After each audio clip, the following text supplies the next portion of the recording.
ఈ ప్రపంచంలో ఈరోజు అందరికీ సమానత్వం ఉంటుంది.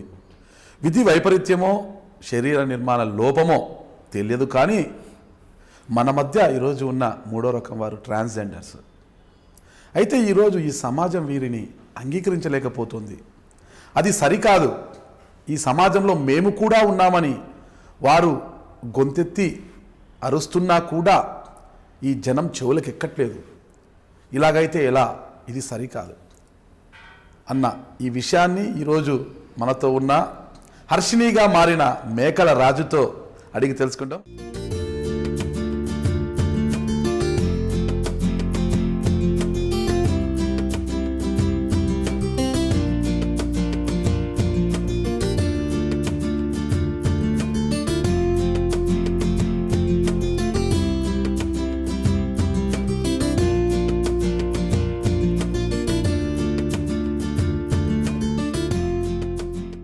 నమస్తే హర్షిణి. నా ఇంట్రడక్షన్లో చెప్పాను కదా, హర్షిణిగా మారిన మేకల రాజు అంటే ఫస్ట్ మేకల రాజు యొక్క నేపథ్యం తెలుసుకున్న తర్వాత హర్షిణి కథలోకి వస్తాను నేను. ఓకేనా? ఓకే. మేకల రాజుగా అంటే నాటి మేకల రాజు విద్యార్థి దశ నుంచి మీరు ఒక ఎంఏ ఎకనామిక్స్ చదివి లెక్చరర్గా పని చేసి అటు నుంచి వెళ్ళిపోయి ఈరోజు ఈ ఒక అందమైన యువతిలా కనిపిస్తున్నారు ఇక్కడ ఈ కెమెరా ముందు. ఓకేనా? అది చెప్పండి, మీ స్వగ్రామము, మీ కుటుంబ నేపథ్యము అదంతా ఒక్కసారి చెప్పండి. ఓకే సార్, నేను బల్స్పాడు గ్రామం, జగ్గేపేట మండలం, కృష్ణా డిస్టిక్, ఆంధ్రప్రదేశ్ అనే ఒక చిన్న పల్లెటూరు. ఓహో, వెనక నుంచి వస్తున్నారా మీరు? కృష్ణా జిల్లా జగ్గైపేట నియోజకవర్గం బల్సుపాడు గ్రామం అని చెప్తారు ఎవరన్నా? బల్సుపాడు గ్రామం, జగ్గైపేట నియోజకవర్గం, కృష్ణా జిల్లా. I love my village sir. My village పుట్టింది పెరిగింది కూడా విలేజ్ లోనే సార్. అంటే ఒక పేద కుటుంబంలో పుట్టాను. అమ్మ నాన్న డైలీ వేజెస్. అమ్మ నాన్న ఇద్దరు రోజు కూలి పనికి వెళ్తే కానీ మేము ఫుడ్ తినలేని అంత పేద కుటుంబంలో పుట్టాను అనమాట. సో మనకి ఒక 6-7 years ఏజ్ ఉన్నప్పుడు మనకేమీ తెలియదు. అమ్మ నాన్నల పేర్లు? మా అమ్మగారి పేరు అన్నమ్మ, నాన్నగారి పేరు తిరుపతయ్య. మేము మొత్తం 4 members అండి. 2 అక్కలు, థర్డ్ నేను, తర్వాత 4th తమ్ముడు అనమాట. సో నేను 2 అమ్మాయిల తర్వాత ఒక మా ఇంట్లో అమ్మ నాన్న హ్యాపీ. 2 అన్నదమ్ములు, 2 అక్కలు. అప్పుడు ఇప్పుడు మళ్ళీ మాట్లాడాలి. అప్పుడు 2 అన్నదమ్ములు, మీ తల్లిదండ్రులకి 2 కుమారులు, 2 కుమార్తెలు. ఓకే, వాళ్ళు అనుకునే వాళ్ళు, తల్లిదండ్రులు వాళ్ళు అలాగే ఫీల్ అవుతారు, అలాగే ఫీల్ అయ్యేవాళ్ళు సార్. అమ్మ నాన్న మేబీ యాక్చువల్ గా నేను పుట్టగానే 2 అమ్మాయిల తర్వాత ఒక అబ్బాయి పుట్టిండు అనేసి హ్యాపీగా గర్వంగా ఫీల్ అయ్యి ఉండొచ్చు.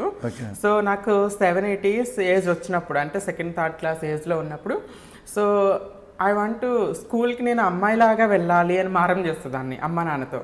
అబ్బాయి డ్రెస్లో వెళ్ళను, నేను అమ్మాయి డ్రెస్లో వెళ్తాను అని చెప్పేసి గొడవ చేస్తుందాన్ని. అంటే ఆ ఏజ్లో మనకేం నాలెడ్జ్ ఉండదు సార్. ఈవెన్ అంటే హార్మోన్స్ ప్రభావమో లేకపోతే అమ్మాయిని చూసి అట్లా వెళ్ళాలని కోరిక నాకు తెలియదు, కానీ ఆ ఏజ్ నుండే నాకు అమ్మాయిలాగా ఉండాలని కోరిక. సో అమ్మ నాన్న తిట్టేవాళ్ళు, అట్లా వెళ్ళకూడదు, సొసైటీలో గౌరవంగా అక్కలు ఏమనేవాళ్ళు కదా, అక్కేలే ఏమనేవాళ్ళు కదా సార్, అక్కేలే ఏమనేవాళ్ళు కదా, అట్లా వెళ్ళాలి ఇట్లా వెళ్ళాలి అనుకునేదాన్ని. సో ఇంట్లో ఎవరు లేనప్పుడు అమ్మ నాన్న పనికి వెళ్ళి, అక్క వాళ్ళ పనికి వెళ్ళి స్కూల్కి వెళ్ళినప్పుడు నేను స్కూల్ నుండి ఇంటికి రాగానే అక్క వాళ్ళ బట్టలు డోర్లన్నీ లాక్ చేసుకొని అక్క వాళ్ళ బట్టలు వేసుకొని ఇంట్లో గుండ్రంగా తిరుగుతూ హ్యాపీగా ఫీల్ అయ్యేదాన్ని. ఆ ఏజ్లో కూడా నేను అబ్బాయి ఫ్రెండ్స్ అనే వాళ్ళు ఎవరు లేరు, నాకు అమ్మాయి ఫ్రెండ్సే ఉండరు. అచ్చనగిల్లలు, అష్టాచమ్మాలు, తొక్కుడు బిల్లలు అన్నీ అమ్మాయిలతోనే కలిసి, మా కజిన్ సిస్టర్స్తో, మా సిస్టర్స్తో అమ్మాయిలు ఆటలు ఆడేదాన్ని, అబ్బాయిలతో ఆడేదాన్ని కాదు. సో ఇంకా కొంతకాలం అట్లానే లైఫ్ గడుస్తూ ఉంది. కొంతకాలం గడిచిన తర్వాత అబ్బాయి నాలో మార్పులు వచ్చేస్తున్నాయి. అంటే నా వాకింగ్ కానీ, నా బిహేవియర్ కానీ, ఇంట్లో పనులు కానీ. సో 2 అక్కలకి మ్యారేజ్ అయిపోయింది. నేను 8th class ఏజ్కి వచ్చినప్పటికి 2 అక్కలకి మ్యారేజ్ అయిపోయింది. సో ఆ ఏజ్లో ఇంట్లో ముగ్గులు పెట్టడము, కల్లాపు చల్లటము, ఇంట్లో గిన్నెలు తోమటం, అన్ని పనులు నేనే చేస్తుందాన్ని. ఒక్క ఐడియా నాకు, మీకు తెలియకుండా అవి వచ్చాయా? అలాంటి మీ నడక మార్పు కావచ్చు, మీరు చేసే పనులలో తేడా కావచ్చు అని మీకు తెలియకుండా వచ్చారా? మీరు కావాలనంటే నేను అమ్మాయిగా మారాలి, నాకు అలా అనిపిస్తోందని చేస్తూ వచ్చారు అవన్నీ? ఆ నడక కావచ్చు, ముగ్గులు పెట్టడం, అవన్నీ కూడా నాకు తెలియకుండానే సార్. నాకు అట్లానే చేయాలనిపిస్తుంది, అబ్బాయిలాగా ఉండాలని అనిపించదు కాదు, అబ్బాయిలతో తిరగాలనిపించదు కాదు, అమ్మాయిలతో కూర్చోవాలి, అమ్మాయిలతో ఆటలాడాలి, అష్టచమ్మలు ఆడుకోవాలి. నా ఫీలింగ్ అంతే, నాకు తెలియకుండా నా ఇన్నర్ ఫీలింగ్ అదే. సో నాకు అనిపించదు నేను అమ్మాయిలాగా పుట్టితే బాగుంటుంది, నేను ఎందుకు దేవుడు ఇట్లా పుట్టించాడు. నన్ను ఈవెన్ 7th class ఏజ్లో ఉన్నప్పుడు స్కూల్కి వెళ్ళి ట్యూషన్కి వెళ్ళి వస్తున్న అబ్బాయిలు బాగా ఏడిపించేవాళ్ళు. స్కూల్లో అబ్బాయిల మధ్యలో కూర్చుండేవారు, అమ్మాయిల మధ్యలో కూర్చునే దాన్ని. బట్ అబ్బాయిలు ఏడిపించేవాళ్ళు, నువ్వు ఎక్కడ కూర్చున్నావేంటి, నువ్వు మాతో కూర్చోకూడదు, నువ్వు అటు సైడ్ కూర్చోవాలి అని ఏడిపించేవాళ్ళు సార్. విలేజ్ లో భయంకరమైన కామెంట్స్ ఉంటాయి, చెక్క, కొజ్జ, రేకులోడు, 0.5 లైక్ భయంకరమైన వర్డ్స్ ఉంటాయి. మా క్లాస్మేట్స్ కానీ ఊర్లో పిల్లలు కానీ అలాంటి వర్డ్స్తో నన్ను భయంకరంగా గేలి చేసేవాళ్ళు, ఏడిపించేవాళ్ళు. వన్స్ అపాన్ ఏ టైం నేను ఇంటికి వచ్చేసి స్కూల్కి వెళ్ళనని అమ్మతో గొడవాడాను. నేను స్కూల్కి వెళ్ళను, నాకు చదువుకోవాలని లేదు, అబ్బాయిలు ఇట్లా ఏడిపిస్తున్నారు, నేను ఇంట్లోనే ఉంటా, చదువుకోనని కూడా అమ్మతో గొడవ చేసేదాన్ని. సో అమ్మ నాకు కౌన్సిలింగ్ చేసేది. అంటే ఎడ్యుకేషన్, అమ్మ చదువుకోకపోయినా కూడా మా అమ్మకి ఎడ్యుకేషన్ యొక్క ప్రాముఖ్యం తెలుసు. చదువుకోవాలి, నువ్వు గౌరవంగా బ్రతకాలి, ఫ్యూచర్ ఉండాలి అంటే ఇప్పుడు చదువుకోవాలని చెప్పేసి మా అమ్మగారు నాకు ఎడ్యుకేట్ చేసేవాళ్ళు. సో అట్లానే లైఫ్ ముందుకెళ్తుంది. I tell you one example. అమ్మ నాన్న పొలంకి వెళ్ళారు, అక్కలకి మ్యారేజ్ అయిపోయింది కదా, నేను స్కూల్ నుండి వచ్చేసి అమ్మ సారీ కట్టుకొని ఇంట్లోనే తిరుగుతున్నా. అమ్మ వాళ్ళు వచ్చారు పొలం నుండి. అప్పుడే ఏంటి సారీ కట్టుకొని ఉన్నానని చెప్పేసి దయ్యం పట్టేస్తుందని చెప్పేసి బోతు వైద్యుల దగ్గర తీసుకెళ్లారు.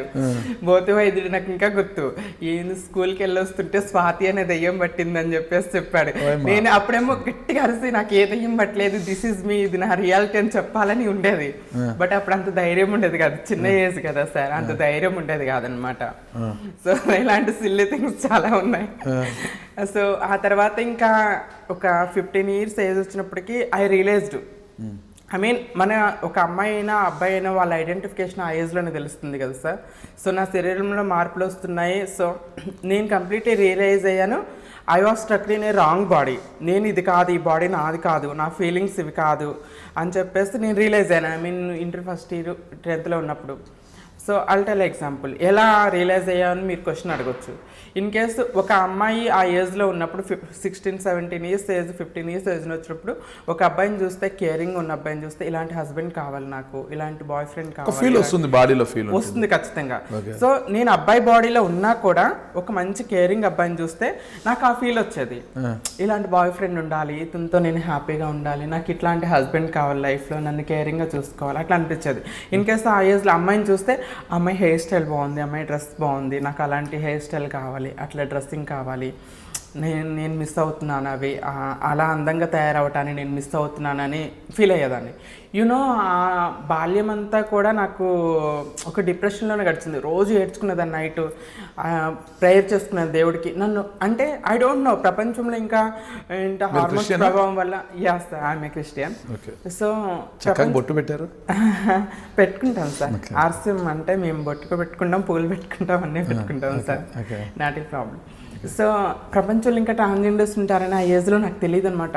దేవుడు నన్ను ఎందుకు ఒక్కదాన్ని ఇట్లా డిఫరెంట్గా పుట్టించారు, అందరూ నార్మల్గా ఉన్నారు, నేను ఎందుకు నార్మల్గా ఉండలేకపోతున్నాను, నాకు ఎందుకు అమ్మాయి ఫీలింగ్స్ వస్తున్నాయి, అందరితో నేను ఎందుకు అవమానాలు పడుతున్నాను, నన్ను ఎందుకు గేల్ చేస్తున్నారు, నార్మల్ లైఫ్ అందరిలాగా నార్మల్ లైఫ్ నేను ఎందుకు జీవించలేకపోతున్నాను, నేర్చేదాన్ని.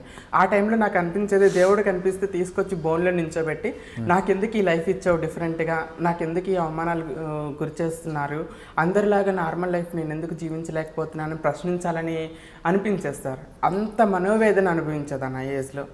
అట్లానే నేను ఆ లైఫ్ అట్లానే అవమానాలు అవహేళనతో జరుగుతున్నప్పుడు నేను డిగ్రీ 2nd year ఉన్నప్పుడు ఒక ట్రాన్స్జెండర్ కనిపించారు. తనే నన్ను గుర్తుపెట్టారు, అంటే నా వాకింగ్ కానీ నా బిహేవియర్ కానీ ఆమె గుర్తుపట్టారు. గుర్తుపట్టేసి ఇట్లా నీ పేరేంటి, ఇట్లా ఇట్లా డీటెయిల్స్ కనుక్కున్న తర్వాత, సో నువ్వు కంప్లీట్ ఫీమేల్ లాగా మారాలి అంటే ఇట్లా ముంబై వెళ్ళొచ్చు, ముంబైలో కంప్లీట్ ఫీమేల్ సర్జరీ అవుతుంది అని చెప్పి తను సజెస్ట్ చేశారు. మీకు బాయ్ ఫ్రెండ్ ఉండేనా అప్పుడు ఏమన్నా? సార్ బాయ్ ఫ్రెండ్ ఏమన్నా ఉండేనా? లేదు సార్, అప్పుడు మీ ఫీల్ అంతే, కానీ ఎవరు బాయ్ ఫ్రెండ్ లేదు అనిపించేది. ఎవరిని చూసి అనిపించింది ఎక్కువ? ఎవరిని చూసి అనిపించింది? ఎవరిని చూసి? మీ కళలో రాకుమారు ఎవరు అప్పుడు అని ఎవరైనా ఉన్నారా? ఎవరు లేరు సార్. ఉంటే పేరు చెప్పండి, ఎవరైనా చూసి తింటే గంట మోగింటది కదా ఇక్కడ. అప్పుడు భయం వల్ల అసలు అవేం అనిపించదు కదా సార్, చాలా భయం ఉండేది. చూస్తే అంతే, బాయ్ ఫ్రెండ్ ఉండాలనుకుంటే ఎవరు నచ్చలేదు అంటే నచ్చేవాళ్ళు, కానీ ఇట్లా ఉండాలి, ఆ అబ్బాయి లాగా ఉండాలి, ఇట్లా పర్ఫెక్ట్ గా ఒక పర్సన్ అంటే ఎవరు నచ్చలేదు అట్లా ఏం లేదు సార్. పర్సన్ అంటే ఎవరు లేరు ఆ ఏజ్ లో, ఎవరు లేరు, బాయ్ ఫ్రెండ్స్ ఏం లేదు. కానీ అట్రాక్షన్ అంటారు కదా, కొంచెం హ్యాండ్సమ్ గా, హైట్, పర్సనాలిటీ ఉండి, కొంచెం ఫెయిర్ గా ఉండి, హ్యాండ్సమ్ గా ఉన్న వాళ్ళు. ఫెయిర్ గా ఉండాలి, బ్లాక్ గా ఉంటే వద్దు అనమాట, ఫెయిర్ గానే ఉండాలి. మీరు పేరుగా లేరు కదా చామన్ ఛాయ. అందుకే కదా నేను పేరుగా కోరుకునేది. అంతే అంతే, వాళ్ళు కోరుకోవాలి కదా, వాళ్ళు కూడా అలా అనుకుంటారు, ఫేర్గా ఉండాలి అనుకుంటారు కదా. అంటే అట్లా అనిపించదు, ఇట్లా ఫేర్ గా ఇట్లా హ్యాండ్సమ్ గా ఉన్నాడు బాగున్నాడు, హ్యాండ్సమ్ గా ఉన్నాడు, ఇలాంటి బాయ్ ఫ్రెండ్ ఉంటే బాగుండు, ఇలాంటి హస్బెండ్ ఉంటే బాగుండు అనిపించేది. బట్ ఐ డోంట్ హ్యావ్ ఆ ఏజ్ లో నాకేం లేదనమాట. ఆవిడ గుర్తుపట్టి మిమ్మల్ని బాంబేకి వెళ్తే కంప్లీట్ ఫీమేల్ సర్జరీ చేస్తారు. ఎందుకు ఏపీలో చేయరు అవి? ఏపీలో చేస్తారు కానీ అప్పుడు అంటే అది 2010 ఆ టైంలో అరౌండ్ మనకి 12 years అవుతుంది సార్. అప్పట్లో మనకి నాల్సా జడ్జ్మెంట్ కానీ 377 యాక్ట్ కానీ రాలేదు. ట్రాన్స్జెండర్స్కి రికగ్నైజేషన్ అనేది అప్పట్లో ఎక్కువగా లేదు. కడపలో ఎక్కువ చేసేవారు అంటున్నారు. అప్పుడు చేసేవాళ్ళు కాదు సార్. ఆ సర్జరీస్ అనేవి చాలా రిస్కీ సార్. అంటే చనిపోయిన వాళ్ళు కూడా ఉన్నారు దానివల్ల. అంటే ప్రాపర్ సర్జరీ కాదు, కంప్లీట్ ప్రాపర్ సర్జరీ కాదు, సర్టిఫైడ్ డాక్టర్ చేయరు. ఇప్పుడు విజయవాడలో చేస్తారు ఇప్పుడు సర్జరీస్ ట్రాన్స్జెండర్స్కి. ఒక నర్స్ చేస్తుంది, ఆమె ఇల్లీగల్గా చేస్తుంది సర్జరీ. ఒక ఇల్లులో ఇప్పుడు ఇల్లీగల్గా చేస్తుంది. ఇవి చాలా మంది చేయించుకుంటారు, విన్నాను నేను. ఇప్పుడు చేస్తుంది ఆమె? Maybe sir. పేరు ఏమైనా తెలుసా? పేరు ఆమె ఐడియా లేదు సార్. చాలా మంది చెప్తారు. ఏ ప్రాంతంలో చేస్తుంది? విజయవాడలోనే చేస్తుందని విజయవాడలోనే. సో మరి అక్కడున్న పోలీస్కి తెలియదు అలా చేయడం చట్ట వ్యతిరేకం అని చర్యలు ఏమి తీసుకోవట్లేదు? అంటే ఇల్లీగల్గా సార్ ఎవరికి తెలియకుండా చేస్తారు కదా. అంటే ట్రాన్స్జెండర్స్ కూడా చేయించుకుంటారు ఇష్టపడి. ఎందుకంటే ఇప్పుడు కంప్లీట్ ప్రాపర్ సర్జరీ చేయించుకోవాలంటే ఇట్స్ వెరీ ఎక్స్పెన్సివ్. 5 lakhs అవుతుంది. ఢిల్లీలో నరేంద్ర కౌశిక్ గారు చేస్తారు, లేదంటే పెద్ద సర్టిఫైడ్ హాస్పిటల్లో చేయించుకోవాలంటే చాలా ఎక్స్పెన్సివ్. ముంబైలో ఎంత అవుతుంది? ముంబైలో కూడా ఎంత సార్, 3 lakhs అరౌండ్ అవుతుంది అనుకుంటా ప్రాపర్ సర్జరీ. అంటే ఢిల్లీ మేలా ముంబై మేలా? నేను ఢిల్లీలోనే చేయించుకున్నాను సార్. ఢిల్లీ పర్ఫెక్ట్. ఎందుకంటే ఆయన certified doctor, transgender surgery specialist. ఆయన ఫారినర్స్ కూడా వచ్చి ఆయన దగ్గర చేయించుకుంటారు. అవునా? చాలా అడుగుతున్నాను, తప్పుగా అనుకోద్దు. సరే, ఈ సర్జరీ ఎలా ఉంటుంది అసలుకి? పూర్తిగా పురుషాంగాన్ని తొలగించేస్తారా, లేదంటే స్త్రీతత్వాన్ని కోరుకునేవారు మాత్రమే సర్జరీలు చేయించుకుంటారా? It's a complete female surgery sir. If I want to become a female కదా, నేను అమ్మాయిని అవ్వాలనుకున్నాను. ఇన్ కేస్ నేను ఫ్యూచర్లో ఒక అబ్బాయిని పెళ్లి చేసుకుంటాను అనుకోండి, అతనికి నేను ఏమీ సాటిస్ఫాక్షన్ ఇవ్వకుండా అతను నాతో ఎందుకుంటాడు? యాజ్ ఏ ఫీమేల్ ఒక అమ్మాయి ఒక భర్తతో ఎలాగైతే శారీరకంగా సాటిస్ఫై చేయగలదో, I can do same like that. Complete female surgery ఇది. నేను కూడా ఇక్కడ పురుషాంగాన్ని పూర్తిగా తొలగించేస్తారు, ఫీమేల్ అంగం ఉంటుంది. ఓకే, కంప్లీట్ ఫీమేల్ వజైనా ఉంటుంది. ఓకే. అంటే మీకు అలా చేయించుకున్న పిల్లలు పుట్టే అవకాశాలు ఇవన్నీ ఉండవు కదా? పిల్లలు పుట్టారు సార్, అది గర్భసంచి ఉండదు కదా. ఇప్పుడిప్పుడే కొంచెం టెక్నాలజీ డెవలప్ అవుతుంది. సింగపూర్, జర్మనీ అలాంటి కంట్రీస్లో మనకి ఆ సర్జరీ కూడా వస్తుంది. అంటే సర్జరీ చేసి గర్భసంచి పెట్టి పిల్లలకి అనే ఆప్షన్ అనేది వస్తుంది. బట్ మరి ఇది అనుకుంటారు, తప్పు కాదు, అందరికి తెలియాలి కాబట్టి అడుగుతున్నాను. అంటే అప్పుడు ఆ గర్భసంచి పెట్టిన పీరియడ్స్ రావడము ఇవన్నీ కూడా పీరియడ్స్ రావు సార్. మరి రానప్పుడు ప్రెగ్నెన్సీ ఎలా వస్తుంది? మేబీ సార్, అంటే గర్భసంచి పెట్టిన తర్వాత ఆ సర్జరీలోనే సమ్ టెక్నిక్స్ ఉంటాయి కదా సార్. ఫిజికల్గా మనం కలిసినప్పుడు డైరెక్ట్గా వెళ్ళి పిల్లలు అట్లా సెట్ చేస్తారు సార్. ఇప్పుడు ఇంత పెద్ద సర్జరీయే సాధ్యమైంది కదా సార్. ఒక అబ్బాయి అంగం ఉన్న పర్సన్ని కంప్లీట్ ఫీమేల్గా మార్చినప్పుడు అది ఏముంది సార్ అట్లా. అందుకే మన ఇండియాలో ఇంకా ఆ టెక్నాలజీ రాలేదు సార్. ఇది వెరీ రిస్కీ. అంటే దెర్ ఈజ్ ఛాన్సెస్ కూడా తక్కువ. అంత రిస్కీ చేసి మీ సర్జరీ చేయించుకున్నా కూడా ప్రెగ్నెన్సీ వచ్చి డెలివరీ అయ్యి పిల్లల్ని కనడానికి ఇట్స్ లాంగ్ ప్రాసెస్. అవ్వకపోవడానికి కూడా ఛాన్సెస్ ఉన్నాయి. అందుకే చాలా మంది నాట్ ఎట్ ఆల్. నేనైతే అసలు ఆ రిస్క్ చేయాలనుకోవట్లేదు. ఇన్ కేస్ డెలివరీ టైంలో ప్రాణాలు పోయినా ఆశ్చర్యపోక్కర్లేదు. ఎందుకంటే చూద్దాం సార్ ఫ్యూచర్లో.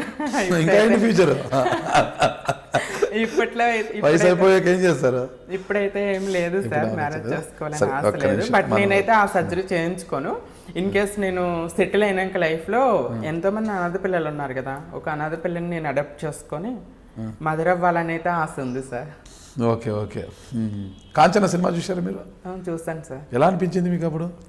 బాగుంది సార్, బాగా అనిపించింది. Okay okay. నా కాంచన సినిమా ఒక చాలా బాగా తీస్తారు లారెన్స్ గారు. ఒక అనాథ కోసము ఆమె చేసే ఇది, ఒక మళ్ళీ ఒక ట్రాన్స్జెండర్ని అడాప్ట్ చేసుకుని ఆమె కోసము చేసే ప్రయత్నం అంతా కూడా. ఇన్ కేసు రియల్ లైఫ్లో కూడా చాలా మంది ఉన్నారు సార్. సొసైటీలో గౌరవంగా బ్రతకడానికి ట్రాన్స్జెండర్స్ చాలా, సినిమాలో ఎట్లా అయితే కష్టాలు పడిందో అలా రియల్ లైఫ్లో కూడా ఉన్నాయి. చాలా మంది గౌరవంగా బ్రతకాలని ప్రయత్నిస్తున్నప్పుడు సొసైటీ నుండి డిస్క్రిమినేషన్ రావటం, నాట్ ఎవ్రీవన్ సపోర్ట్ చేసి ఎంకరేజ్ చేసే వాళ్ళు ఉన్నారు సొసైటీలో.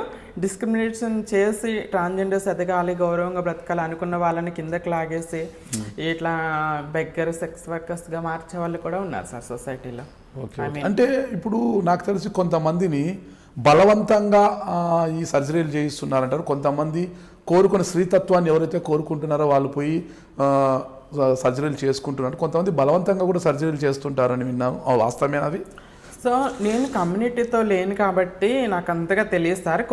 నేను విన్న ఇన్ఫర్మేషన్ ఏంటంటే డూప్లికేట్ ట్రాన్స్జెండర్స్ అనేవాళ్ళు ఇప్పుడు చాలా మంది తయారయ్యే విన్నాను సార్. ఎలా అది డూప్లికేట్ ట్రాన్స్జెండర్ అంటే ఇప్పుడు ఏంటి సార్, ఒక అబ్బాయి రోజు మొత్తం కష్టపడితే ఎంత సంపాదిస్తాడో 500, 400 సంపాదిస్తాడు కూలి పనులు చేసుకునే వాళ్ళు. అదే ఇతను సర్జరీ అమ్మాయిలాగా సారీ కట్టుకొని బెగ్గింగ్కో లేకపోతే ఎటెన్ వెళ్ళాడు అనుకోండి, రోజుకు 2000, 1500 ఈజీగా సంపాదిస్తున్నాడు. ఓకే. సో ఈజీ మనీకి అడిక్ట్ అయిపోయి, సో నేను విన్న సమాచారం ప్రకారం అబ్బాయిలు పెళ్ళయి పిల్లలు ఉన్న వాళ్ళు కూడా సర్జరీ చేయించుకుని కుటుంబాలను వదిలేసి ట్రాన్స్జెండర్స్గా మారుతున్నారు. అలాంటి వాళ్ళ వల్ల ఎంటైర్ ట్రాన్స్జెండర్స్ కమ్యూనిటీకి కూడా బ్యాడ్ నేమ్ వస్తుంది. ఈరోజు కూడా తెలంగాణలో ఒక హైవేలో వాహనదారులు తిరగలేకపోతున్నారు. ట్రాన్స్జెండర్స్ గోల ఎక్కువైపోయింది. ఈరోజు కూడా టీవీలలో వస్తుంది అనమాట. అంటే నిలబెట్టడం, వాహనాలు పెట్టడం, దౌర్జన్యం చేయడము, డబ్బులు ఇస్తారా లేదా అన్నట్టుగా, అసలు వాహనదారులు అటువైపు వెళ్ళాలంటేనే భయపడుతున్నారు అని ఈరోజు టీవీలలో కూడా వస్తుంది అనమాట. ట్రాన్స్జెండర్స్ అంటే కొంతమంది లేదు, అందులో డూప్లికేట్, అందరూ అని చెప్పలేదు, కొంతమంది అందులో డూప్లికేట్ ట్రాన్స్జెండర్స్ కూడా కొంతవరకు ఉన్నారు, అది మాత్రం నిజం. డూప్లికేట్ ట్రాన్స్జెండర్స్ని అసలు మేమే గుర్తుపట్టలేకపోతున్నాం. ఏంటంటే వాళ్ళు నిజాలు దాచేసేసి నాకు అబ్బాయిగా ఉన్నాము, పిల్లలు ఉన్నారు, నేను పని చేయలేక ఇట్లా కమ్యూనిటీకి మారుతున్నాము అని చెప్పరు కదా. వచ్చేస్తారు, నాకు ఆ ఫీమేల్ హార్మోన్స్ ఉన్నాయి, నేను మీ కమ్యూనిటీలో చేరిపోతాను, నేను సర్జరీ చేయించుకుంటాను, చేయించేసుకుంటారు.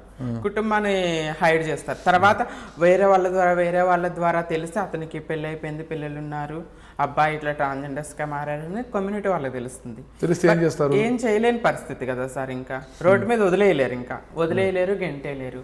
కొంతమంది ఏం చేస్తున్నారంటే అబ్బాయిలుగానే ఉండి, మీరు అన్నారు చూసారు ఇప్పుడు వివాహదారులకి ఇది బెదిరించడాలు ఇవన్నీ, అబ్బాయిలు ఏం చేస్తారంటే పగలు మొత్తం అబ్బాయిలానే ఉంటారు వాళ్ళు, నైట్ మొత్తం ఏం చేస్తారు, శారీస్ కట్టుకొని అట్లా బెదిరించి డబ్బులు తీసుకోవటం, బెగ్గింగ్ చేసుకుంటూ డబ్బులు తీసుకోవటము, దొంగతనాలు చేయటం, పారిపోతారు. తర్వాత వాళ్ళని మనం ఎలా ఫైండ్ అవుట్ చేయగలం?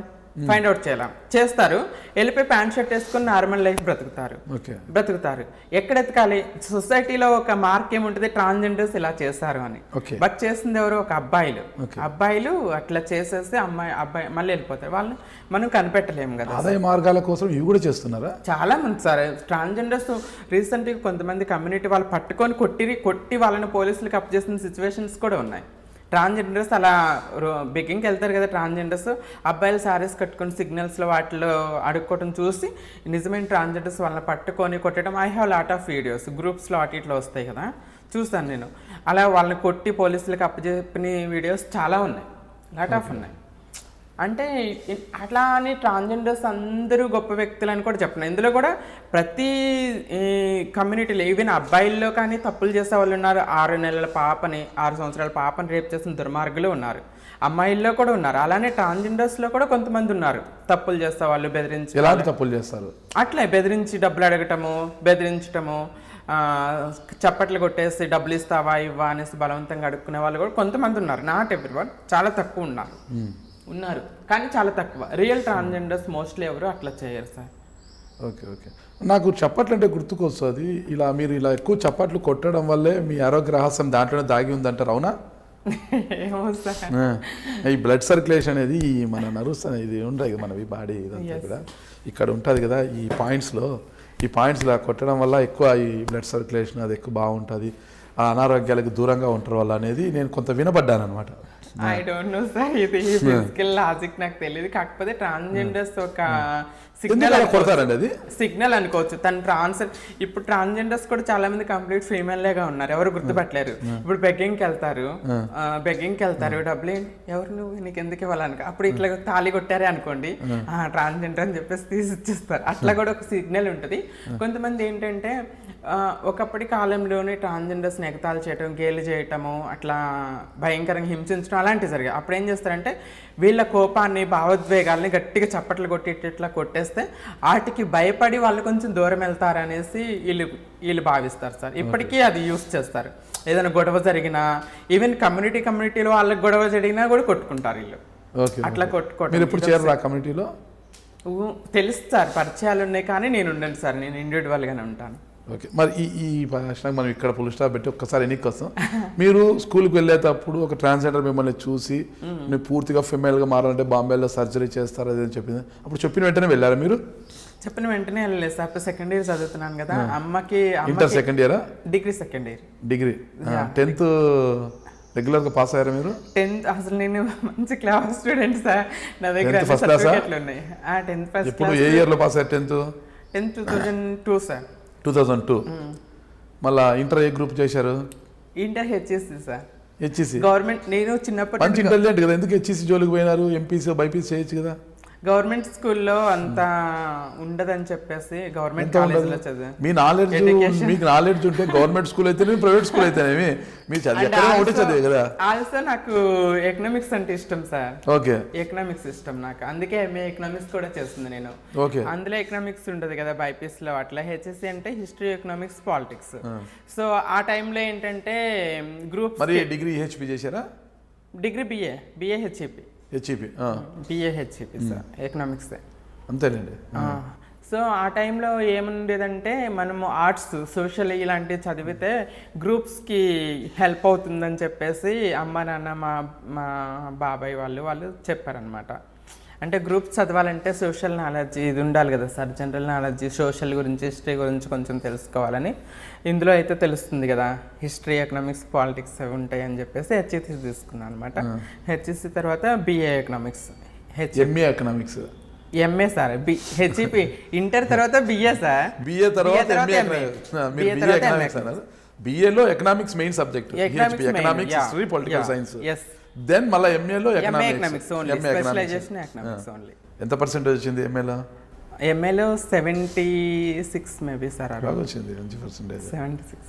మరి ఏదైతే ఎస్జిఎస్ కాలేజ్లో మీరు చదివారో అదే కాలేజ్లో ఎంఏ ఎకనామిక్స్ పూర్తి చేసి మీరు అక్కడే లెక్చరర్గా కూడా పనిచేశారంట ఎస్జిఎస్ కాలేజ్లో. మీరు ఎంఏ ఎకనామిక్స్ పూర్తి చేసిన తర్వాత మీరు చదువుకున్న కాలేజ్లో లెక్చరర్గా కొంతకాలం పనిచేశారంటారు. అవును సార్. అప్పుడు పని చేస్తూ ఉన్నట్టుండి అక్కడి నుంచి మాయమైపోయారు. మాయమైపోయిన మీరు ఒక్కసారిగా జగ్గైపేటకు వచ్చారు, మళ్ళీ హైదరాబాద్లో స్థిరపడిపోయారు. ఆ రోజు కాలేజీలో పని చేసి మంచి ప్రొఫెషన్లో ఉన్నారు. సామాజిక వర్గ పరంగా చూసుకున్నా కూడా మరో తప్పుగా అనుకోదని, మీరు ఎస్సీ కమ్యూనిటీ, మీకు రిజర్వేషన్ కూడా ఉంది. మీరు అనుకున్న లక్ష్యాన్ని చేరుకోవచ్చు ఉండొచ్చు, కొంత కష్టపడి ఉండింటే, అంటే సివిల్స్కి ప్రిపేర్ అయ్యి ఉంటే కొంత కష్టపడి ఉండవచ్చు. మీరు ఒకవేళ రిజర్వేషన్ ఉంది అన్ని, మరి మీరు బేసిక్గా ఇంటెలిజెంట్ అంటున్నారు కాబట్టి మీ లక్ష్యం నెరవేర్చుకోయి ఉండవచ్చు. మరి ఆ లక్ష్యం నుంచి ఒక్కసారిగా మాయమైపోయి హర్షిణిగా మారిపోయారు. ఏం జరిగింది అసలు? అంటే నేను ఎంత సక్సెస్ సాధించినా కూడా నేను అడ్జస్ట్ అయి బ్రతికేదాన్ని సార్. అంటే ఇక్కడ మీ లక్ష్యాన్ని మీ మనసులో ఉన్న హార్మోన్స్ డామినేట్ చేశాయా అని? డామినేట్ డెఫినెట్గా సార్. నేను డామినేట్ చేసినా కూడా నేను ఒక రెస్పెక్ట్ కోసం, గౌరవం కోసం, అంటే ఇప్పుడు యాజ్ నేను ట్రాన్స్జెండర్గా మారి వెళ్ళాను అనుకో, ఒక బెగ్గర్గానో సెక్స్ వర్కర్గా నేను మారాల్సి వస్తుందేమో, అప్పుడు నాకు గౌరవం ఉండదు సొసైటీలో. అంటే సొసైటీలో చూస్తున్నాం ట్రాన్స్జెండర్ కానీ ప్రతి వచ్చే వస్తుంది అని చీత్కారాలు. అలాంటి లైఫ్ నాకు వద్దనుకుని నేను వెళ్ళాలని ఆశ, కోరిక, త్వరగా నేను కంప్లీట్ అమ్మాయిలాగా ఉండాలి. ఈవెన్ నేను అబ్బాయిగా ఉన్న అద్దంలో చూసుకున్నా ఏంటి నేను ఇట్లా ఉన్నాను, అమ్మాయి డ్రెస్సులు అయితే ఎంత బాగుంటాను, నేను కంప్లీట్ అమ్మాయిలాగా మారాలి అని కోరిక, ఆశలు. వాటి ముందు ఏమవుతుందంటే ఆ భయము, ఎక్కడ నా గౌరవం పోతుందో, రెస్పెక్టబుల్ లైఫ్ నాకు దొరకదో అనేసి ఆ భయము ఈ ఆశల్ని, కోరికలన్నింటినీ అణిచివేసేది. సో దానికి తోడుగా అమ్మ నాకేం చెప్పిందంటే గౌరవంగా బ్రతకాలి ఎప్పుడు సొసైటీలో, ఎప్పుడు నీ చెయ్యి ఒకరికి ఇచ్చేలాగా ఉండాలి కానీ ఒకరి దగ్గర అడుక్కునేలాగా ఉండకూడదు అని చెప్పేసి మా అమ్మగారు నాకు నేర్పించాలన్నమాట. సో ఆ ఉద్దేశంతోనే ఆ కోరికలని అన్నీ అణచుకొని నన్ను నేను ఏమంటారు బలి చేసుకున్నట్టే, ఒక విధంగా బలి చేసుకుంటున్నట్టే నా కోరికలని, ఆశలని, అందాన్ని మొత్తం కూడా అణుచుకొని అబ్బాయి డ్రెస్లో అడ్జస్ట్ అయ్యేదాన్ని కాదు సార్. చింపి పడేసి అమ్మాయి బట్టలు వేసుకోవాలని ఆ కోరిక వచ్చేది. అందాన్ని నంచుకోవడం ఏంటి? అంత అందంగా ఉన్నారు అప్పుడు? అందం లేదు కదా సార్, ఇప్పుడు అందంగానే ఉన్నాను కదా సార్. ఈ అందాన్ని అంతా అప్పుడు దాచుకున్నట్టే కదా సార్. అందాన్ని మీరు అంటే అప్పుడు లేకపోయినా దాని తర్వాత మీరు దాన్ని రూపుదిద్దుకున్నారు. ఐ మీన్ సార్, అప్పుడు కూడా ఇన్ కేస్ అబ్బాయి బట్టల్లో ఉన్నప్పుడు కూడా అప్పుడప్పుడు ఎవరు లేనప్పుడు డోర్లు వేసుకొని అమ్మాయిలా డ్రెస్ వేసుకునేది కానీ సార్. అప్పుడు నేను అద్దంలో చూసుకుంటే నాకు నేను చాలా అందంగా అనిపించేదాన్ని. అబ్బాయి ఎంత బాగున్నాను అమ్మాయి డ్రెస్ లో, నేను అబ్బాయి డ్రెస్లో అసలే బాగాలేను కదా అని నాకు అనిపించేది. సో అందుకే అన్నాను అన్నమాట. సో అడ్జస్ట్ అప్పటికి అడుగుతున్నాను కాదండి, ఏదో క్యూరియాసిటీతో అడుగుతున్నాను. ఇప్పుడు ఒకవేళ మీరు ఇంటర్మీడియట్లోనో అటు చదివేటప్పుడు, డిగ్రీ చదివేటప్పుడు అబ్బాయి అంటే అమ్మాయి లాగా చీర కట్టుకుని చుడిదార్లు వేసుకొని తిరిగితే అప్పుడు అంటే మీకు మీసాలు గడ్డాలు ఏమో ఇంకా నాకు ఎక్కువ హెయిర్ వచ్చేది కాదు సార్, చాలా తక్కువ. హార్మోన్స్ ప్రభావమే కదా మేబీ, చాలా తక్కువ హెయిర్ ఉండేది. వచ్చేది అసలు రాదని అబద్ధం చెప్పక్కర్లా. హార్మోన్స్ అసలు నాకు ఫీమేల్ హార్మోన్స్ ఉన్నాయి, హార్మోనల్ డిఫెక్టే కదా. సో చాలా లేట్గా ఏంటంటే నూనూకు మీసాలంటారు చూసారా, అట్లా లైట్గా వచ్చేది. గడ్డం కానీ బాడీ మీద కానీ ఎక్కడ హెయిర్ వచ్చేది కాదు నాకు. సో అట్లా లైట్గా ఉండేది కాబట్టి అంతే ఇబ్బంది అనిపించేది అన్నమాట. కొంచెం హెయిర్ కూడా కొంచెం పొడవుగానే ఉంచుకునేదాన్ని చిన్నప్పుడు కూడా. అబ్బాయి మీరు పెరుగుతూ అమ్మాయిలాగా వ్యవహరిస్తుంటే తల్లిదండ్రులు ఏం ఫీల్ కాలేదా పాపం? ఫీల్ అయ్యేది సార్. మా నాన్నగారు కూలి చేసుకొని మిమ్మల్ని ఎంతో కష్టపడి చదివిస్తున్నారు. చాలా ఉండేది మీకు ఉండేది 2 ఎకరాల భూమి, అంత 1 ఎకరా 60 సెంట్లు ఎంత, అంత కలిపితే ఒక 2 ఎకరాలు అనుకోండి ఎంత మీకున్న ల్యాండ్. ఆ ల్యాండ్లో వాళ్ళు పొలం పనులు చేసుకుంటూ అవసరమైతే పొరుగు పొలాల్లో వెళ్ళి కూలి పనులు చేసుకొని 2 ఆడపిల్లని 2 కొడుకుల్ని జాకాలి. వాళ్ళు చాలా కష్టపడుతున్నారు. అరే నేను ఇలా చేస్తున్నాను, ఇలా కష్టపడి చదువుతున్నాను, మా అమ్మ నాన్నకు తోడుగా నిలబడాలి, ఇలా వ్యవహరిస్తే ఈ సమాజం నన్ను చిన్న చూపు చూడదు, నా తల్లిదండ్రులు ఇబ్బంది పడతారని ఆలోచించలేదు మీరు? ఆలోచించేది సార్, నేను ఆలోచించే అడ్జస్ట్ అయి బ్రతుకుతున్నాను. ఇప్పుడు ట్రాన్స్జెండర్స్ చాలామంది చూస్తే ఎవరితో సంబంధం లేకుండా అసలు ఒక 16-17 ఇయర్స్ రాగానే వెళ్ళిపోతున్నారు. బట్ నేను నా ఫ్యామిలీ కోసం, గౌరవం కోసం ఆలోచించే కదా అంతకాలం అడ్జస్ట్ అయ్యాను. ఈవెన్ నేను ఆ ఏజ్లో 10th క్లాస్ ఇంటర్లో ఉన్నప్పుడు కూడా మా నాన్నగారు తిట్టేవాళ్ళు. అంటే ఊర్లో పిల్లలందరూ ఎగతాళి చేస్తారు తెలుసు కదా. తన వాళ్ళు ఎగతాళి చేసేటప్పుడు మీకు చాలా బాధ అనిపించేది, చాలా పెయిన్ అనిపించేది సార్. ఎందుకు నేను చేసిన తప్పేంటి, ఇలా పుట్టడం నా తప్ప, నేనేమైనా తప్పు చేశానా, దేవుడు తప్పేమో, దేవుడు ఇలా పుట్టించాడు, లేకపోతే హార్మోనల్ ప్రభావం, నా అంతటగా నేనే తప్పు చేసుకోలేదు. అప్పటికి ఏమీ లోక జ్ఞానం కూడా తెలియదు కదా sir. 8th class 9th class అంటే ఏజ్లో మనకి ఏం తెలుస్తుంది? నాకు ఏమీ తెలియని ఇంత చిన్న వయసులో నాకు ఎందుకు ఈ అవమానాలు, ఎందుకు నన్ను అందరితో కలవనివ్వరు, అబ్బాయిలు నన్ను ఎందుకు ఇట్లా ఎగతాళి చేస్తున్నారు, నాకు ఈ భయంకరమైన బాధాకరమైన జీవితం ఎందుకు బతకాలి అని చెప్పి చాలా ఏడ్చేదాన్ని సార్. చేదరించుకునే వాళ్ళు, భయంకరమైన మాటలు అనేవాళ్ళు, తిట్టేవాళ్ళు. అవి చూసి వాళ్ళ ద్వారా మా నాన్నకు తెలిసి, మీ అబ్బాయి ఎవరు అడిగారు, మీ అబ్బాయి ఇట్లా తేడాగా బిహేవ్ చేస్తున్నాడంటే మా నాన్నగారు వచ్చేసి డ్రింక్ చేసి మా అమ్మని కొట్టాడు ఒకసారి. ఆడి వల్ల పరువు పోతుంది ఊర్లో, నేను ఊర్లో తలెత్తుకొని తిరగలేకపోతున్నానని. అసలు నేను చేసిన తప్పేంటని నాకు ఇప్పటికే తెలియదు. ఎందుకు మా నాన్నగారు మా అమ్మని కొట్టాలి? నేను చేసిన నా తప్పేమన్నా ఉందా? నేను అలా బిహేవ్ చేయటం తప్ప, కలాపే చల్లటం తప్ప, ముగ్గులు పెట్టడం తప్ప, నా నడక తప్ప, నేను ఎంత మార్చుకోవాలన్నా, నాకు ఎంత ప్రయత్నించినా ఒకవేళ నన్ను నేను దాచుకుని అమ్మాయి లక్షణాలను దాచుకుని అబ్బాయిలాగా బిహేవ్ చేయాలన్నా కూడా నాకు వచ్చేది కాదు, చేయలేకపోయేదాన్ని. ఎందుకంటే బికాజ్ ఆఫ్ హార్మోన్స్ ప్రాబ్లం నాకు వన్ అండ్ ఓన్లీ సపోర్టర్ మా అమ్మ మాత్రమే. ఎవరైనా ఎగతాళి చేసినా వాళ్ళతో ఫైట్ చేసేది. మీరు ఎందుకు తిడుతున్నారు, మీరు ఏమైనా ఒక పూట తిండి పెడుతున్నారా, మీరెవరు నా బిడ్డని అంటానికని ఫైట్ చేసేది వాళ్ళతో మా అమ్మ ఓన్లీ సపోర్టెడ్ సార్ నాకు. మా అమ్మ కోసమే సమ్ టైమ్స్ చెప్తాను, మా అమ్మ కోసమే అన్నిటికీ అడ్జస్ట్ అయ్యి నేను నా కోరికలన్నీ దాచుకొని కూడా అబ్బాయిలాగా నేను అంతకాలం లెక్చరర్గా చేస్తూ ఉండటానికి కూడా మా అమ్మే ఒక రీజన్ సార్. మీరు ఒక ట్రాన్స్జెండర్గా ఉంటూ లెక్చరర్గా పనిచేస్తుంటే స్టూడెంట్స్ నుంచి ఎలాంటి రెస్పాన్స్ ఉండేది? అసలు ఎగతాళి చేసేవాళ్ళు సార్ స్టూడెంట్ కూడా.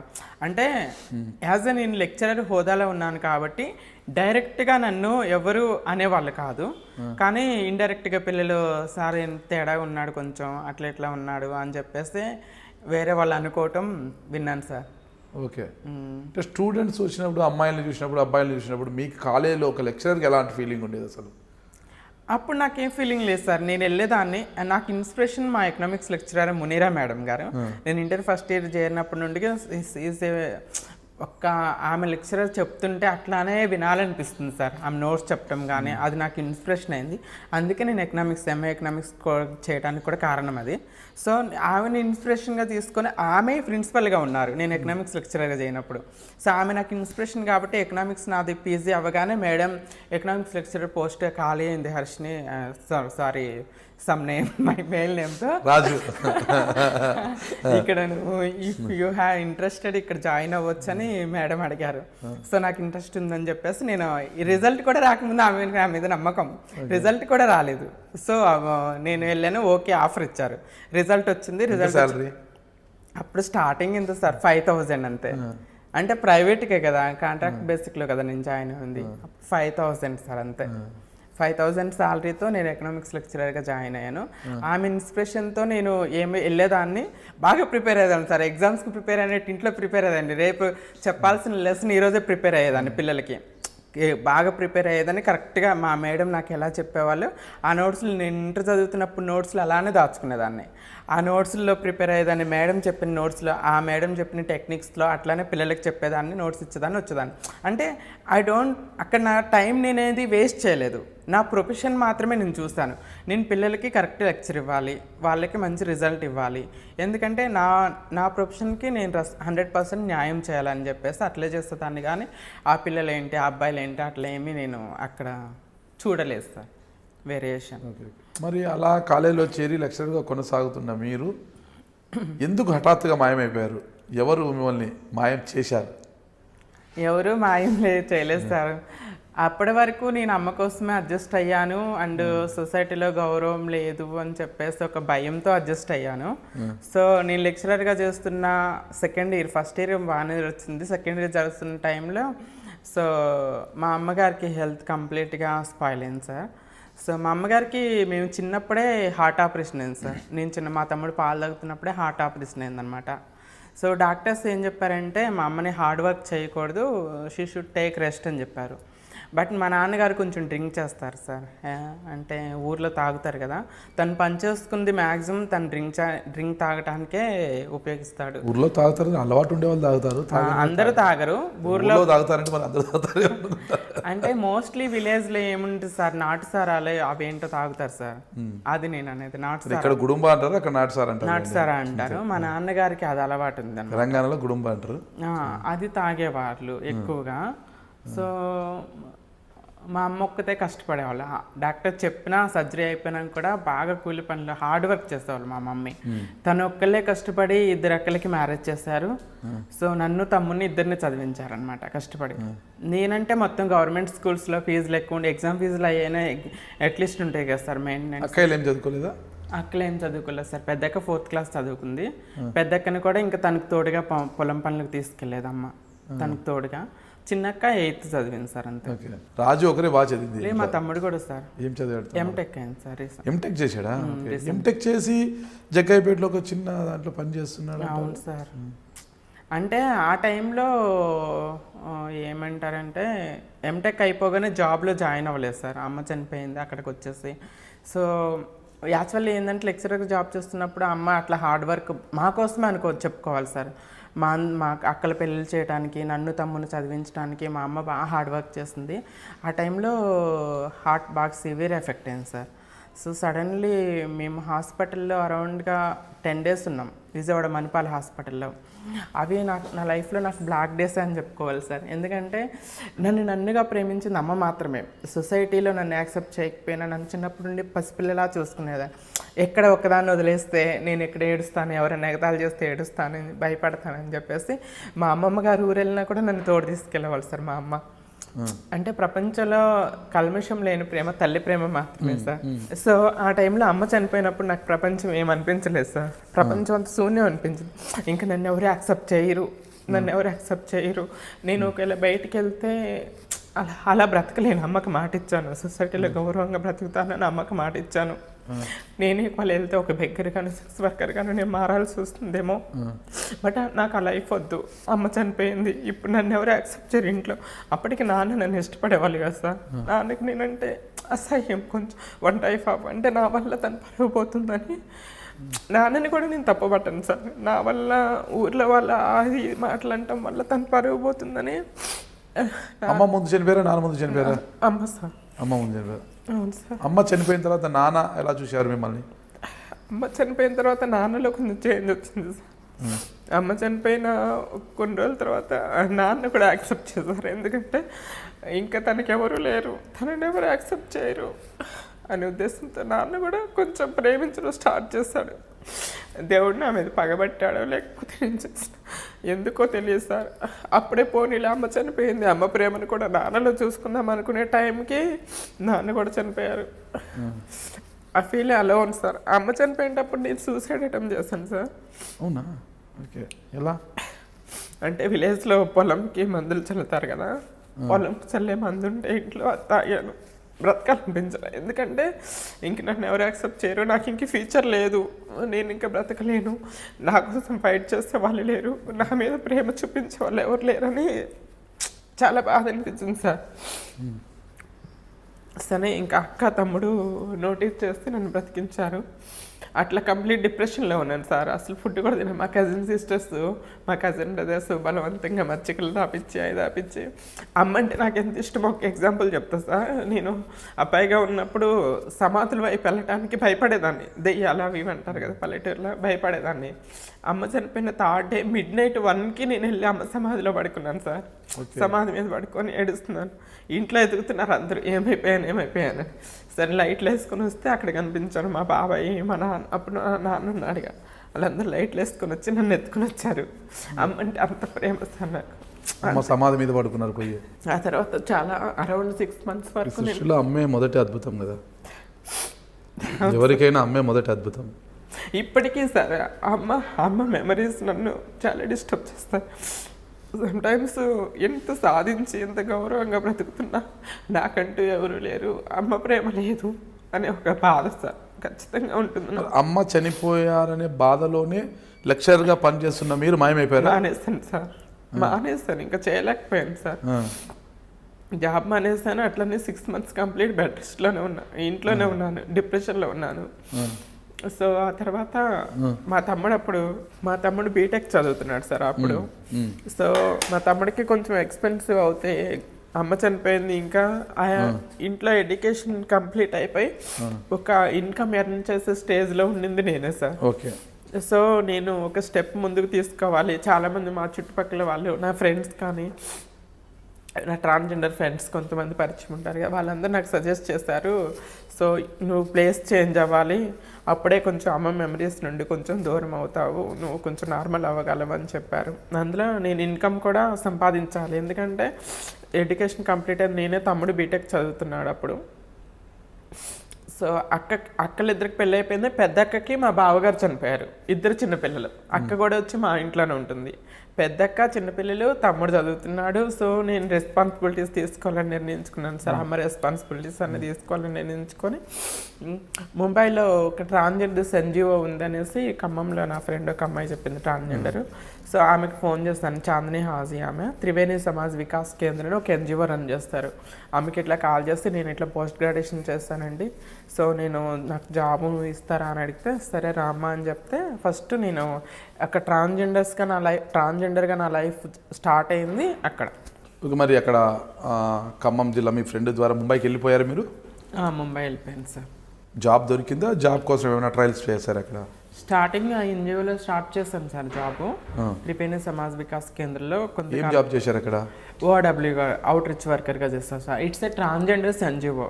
ట్రాన్స్జెండర్స్ ఫేస్ చేస్తున్న ప్రాబ్లమ్స్కి ఎన్జిఓస్ ఉంటాయి కదా, వాళ్ళకి సపోర్ట్ ఇవ్వటము, కౌన్సిలింగ్ ఇవ్వటము, వాళ్ళ లైఫ్ స్టైల్ చేంజ్ చేయడానికి ప్రయత్నించడం, ఇన్ కేస్ పోలీసుల ద్వారా, టపోరీల ద్వారా ఏమైనా ప్రాబ్లమ్స్ వచ్చినప్పుడు అవి సాల్వ్ చేయటం, లైక్ దట్ జాబ్ అనమాట. అందులో కొంతకాలం చేశాను సార్, 2 years చేశాను. దాని తర్వాత సేవానికేతన్ అని, అది ఒక క్రిస్టియన్. ఇంట్లో చెప్పే వెళ్ళిపోయారా మీరు? మీ సిస్టర్స్కి, మీ బ్రదర్కి చెప్పే వెళ్ళిపోయారా, చెప్పకుండా గాయమైపోయారా? చెప్పకుండా వెళ్ళిపోయాను సార్. వెళ్ళిపోయిన తర్వాత చెప్పాను, ముంబై వచ్చాను, ఇట్లా జాబ్ చేస్తున్నానని చెప్పాను. ఏడ్చారు, వద్దు వచ్చేసాయి కలిసిందాము అని బాగా ఏడ్చారు. మా నాన్నగారు చనిపోయినప్పుడు నేను ముంబైలోనే ఉన్నాను సార్. రాలేదు నాన్న చూడడానికి? వచ్చాను, అప్పుడు ముంబైలోనే ఉన్నా అని చెప్తున్నా. ఓకే ఓకే చనిపోయిందని తెలియగానే వెంటనే వచ్చేసాను ఓకే. ఇక్కడ. మరి మళ్ళీ పంపించడానికి మీ అక్కాయిలు ఒప్పుకున్నారా? ఇంకా వాళ్ళు ఒప్పుకునేదే ఉంది సార్. ఇంకా నేను ఇన్కమ్ మీ పర్సనల్ లైఫ్ ఇంకా అది ఇక నా పర్సనల్ లైఫ్ ప్లస్ నేనే ఆధారం వాళ్ళకి ఇంక ఇన్కమ్ సంపాదించడానికి. ఇంట్లో కూర్చుంటే నేను సంపాదించి వాళ్ళందరికీ ఫుడ్ పెడుతున్నాను. వాళ్ళు మనకి పెట్టే సిచ్యువేషన్లో లేరు కదా సార్. అమ్ముంటే దర్జాగా నేను కాళ్ళ మీద కాలేసుకొని కూర్చున్నా ఎట్లన్నా నాకు తిండి పెట్టుతుంది. ఇప్పుడు నేను ఎవరి మీద డిపెండ్ అవ్వగలను? వాళ్ళు పెడతారు, జీవితాంతం పెడతారని నమ్మకం లేదు కదా.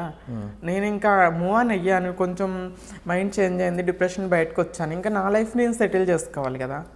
సో చిన్నప్పటి నుండి అనుకున్నాను కదా, I want to fulfil my dreams. నేను అమ్మాయిలాగా మార్చుకున్నాను.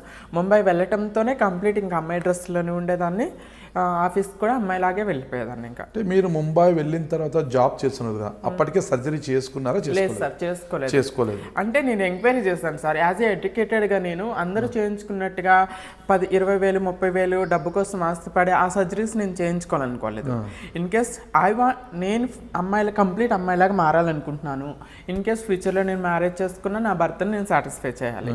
So I want to do complete female surgery with legally చేయించుకోవాలనుకుని ఎంక్వైరీ చేశాను. సర్జరీ చేయించుకోవాలని ఆలోచన రాగానే ఎంక్వైరీస్ చేస్తే నాకు తెలిసింది ఏంటంటే doctor Narendra Kaushik, he's the number 1 in India. Entire ఇండియాలో హీఈస్ నెంబర్ 1. ఇండియా మొత్తంలోకి ఢిల్లీలో డాక్టర్ నరేంద్ర కౌశిక్ గారు. సో నేను ఎంక్వైరీ చేస్తే అతను చెప్పారు, బట్ ఈజ్ చాలా ఎక్స్పెన్సివ్, 5 lakhs అని చెప్పారు. సో నాకు అంత ఇన్కమ్ కావాలంటే, సో దట్స్ ద రీజన్ నేను వెయిట్ చేశాను కొంతకాలం. అట్లా త్రివేణి వికాస్ కేంద్రంలో కొంతకాలం పనిచేశాను, 2 years. కొంత సేవ చేశాను. దాని తర్వాత క్రిస్టియన్స్ ఎన్జిఓ సేవానికేతన్ అని RCM వాళ్ళు ఉంటారు సార్, వాళ్ళు కూడా డెఫ్ అండ్ డమ్కి వాళ్ళకి సర్వీస్ చేస్తారు. అందులో కమ్యూనిటీ కోఆర్డినేటర్గా కొంతకాలం చేశాను.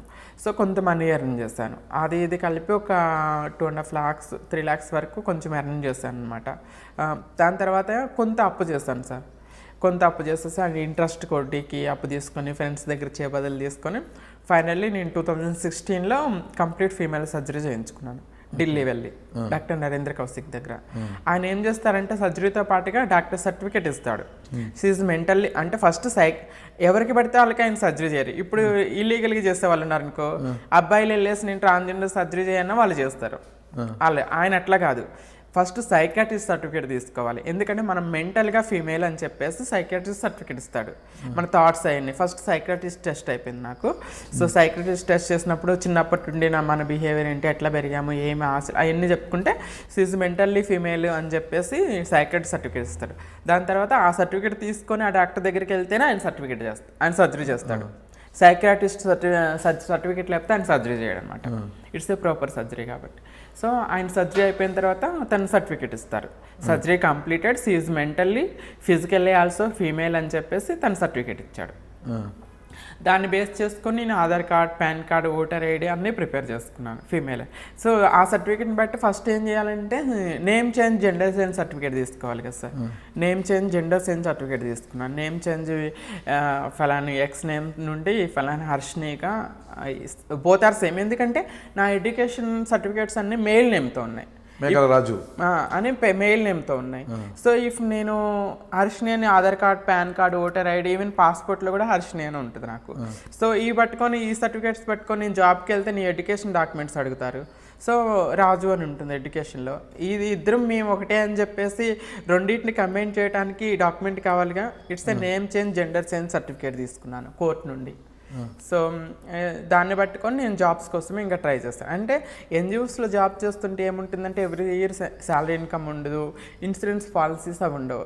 సో నాకు ఎడ్యుకేషన్ ఉంది కాబట్టి, క్వాలిఫికేషన్ ఉంది. సో నేను కార్పొరేట్ సెక్టార్ షిఫ్ట్ అవుతాను. కార్పొరేట్ సెక్టార్లో ఏంటంటే ఎవ్రీ ఇయర్ శాలరీ ఇంక్రీజ్ అవుతుంటుంది. మనకి లైఫ్ ఇన్సూరెన్స్ ఉంటుంది, health insurance. In case A problem వచ్చినా కూడా హాస్పిటల్ ఛార్జెస్ అన్నీ ఫ్రీ ఉంటాయి కదా సార్. సో సెక్యూరిటీ ఉంటుంది లైఫ్ అని చెప్పేసి నేను కార్పొరేట్ సెక్టార్ షిఫ్ట్ అవ్వాలని జాబ్స్ కోసం ట్రై చేస్తాను సార్.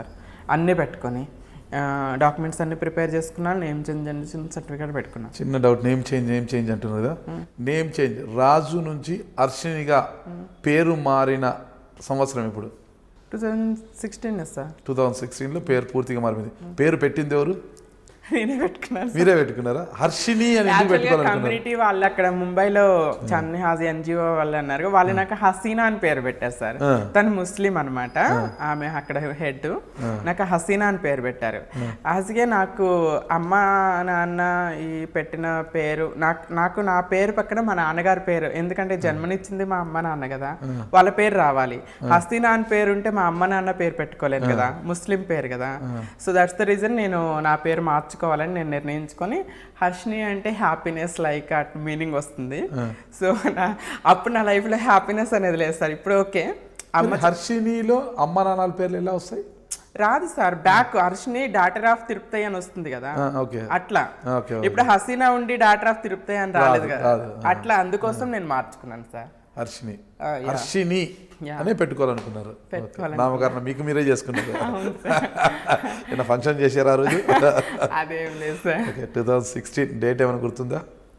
డేట్ గుర్తులేదు సార్. జూలై సార్, సర్జరీ అయింది జూలై. ఇక ఆ మంత్ ఆ ఇయర్ 2016 జూలైలో సర్జరీ అయింది.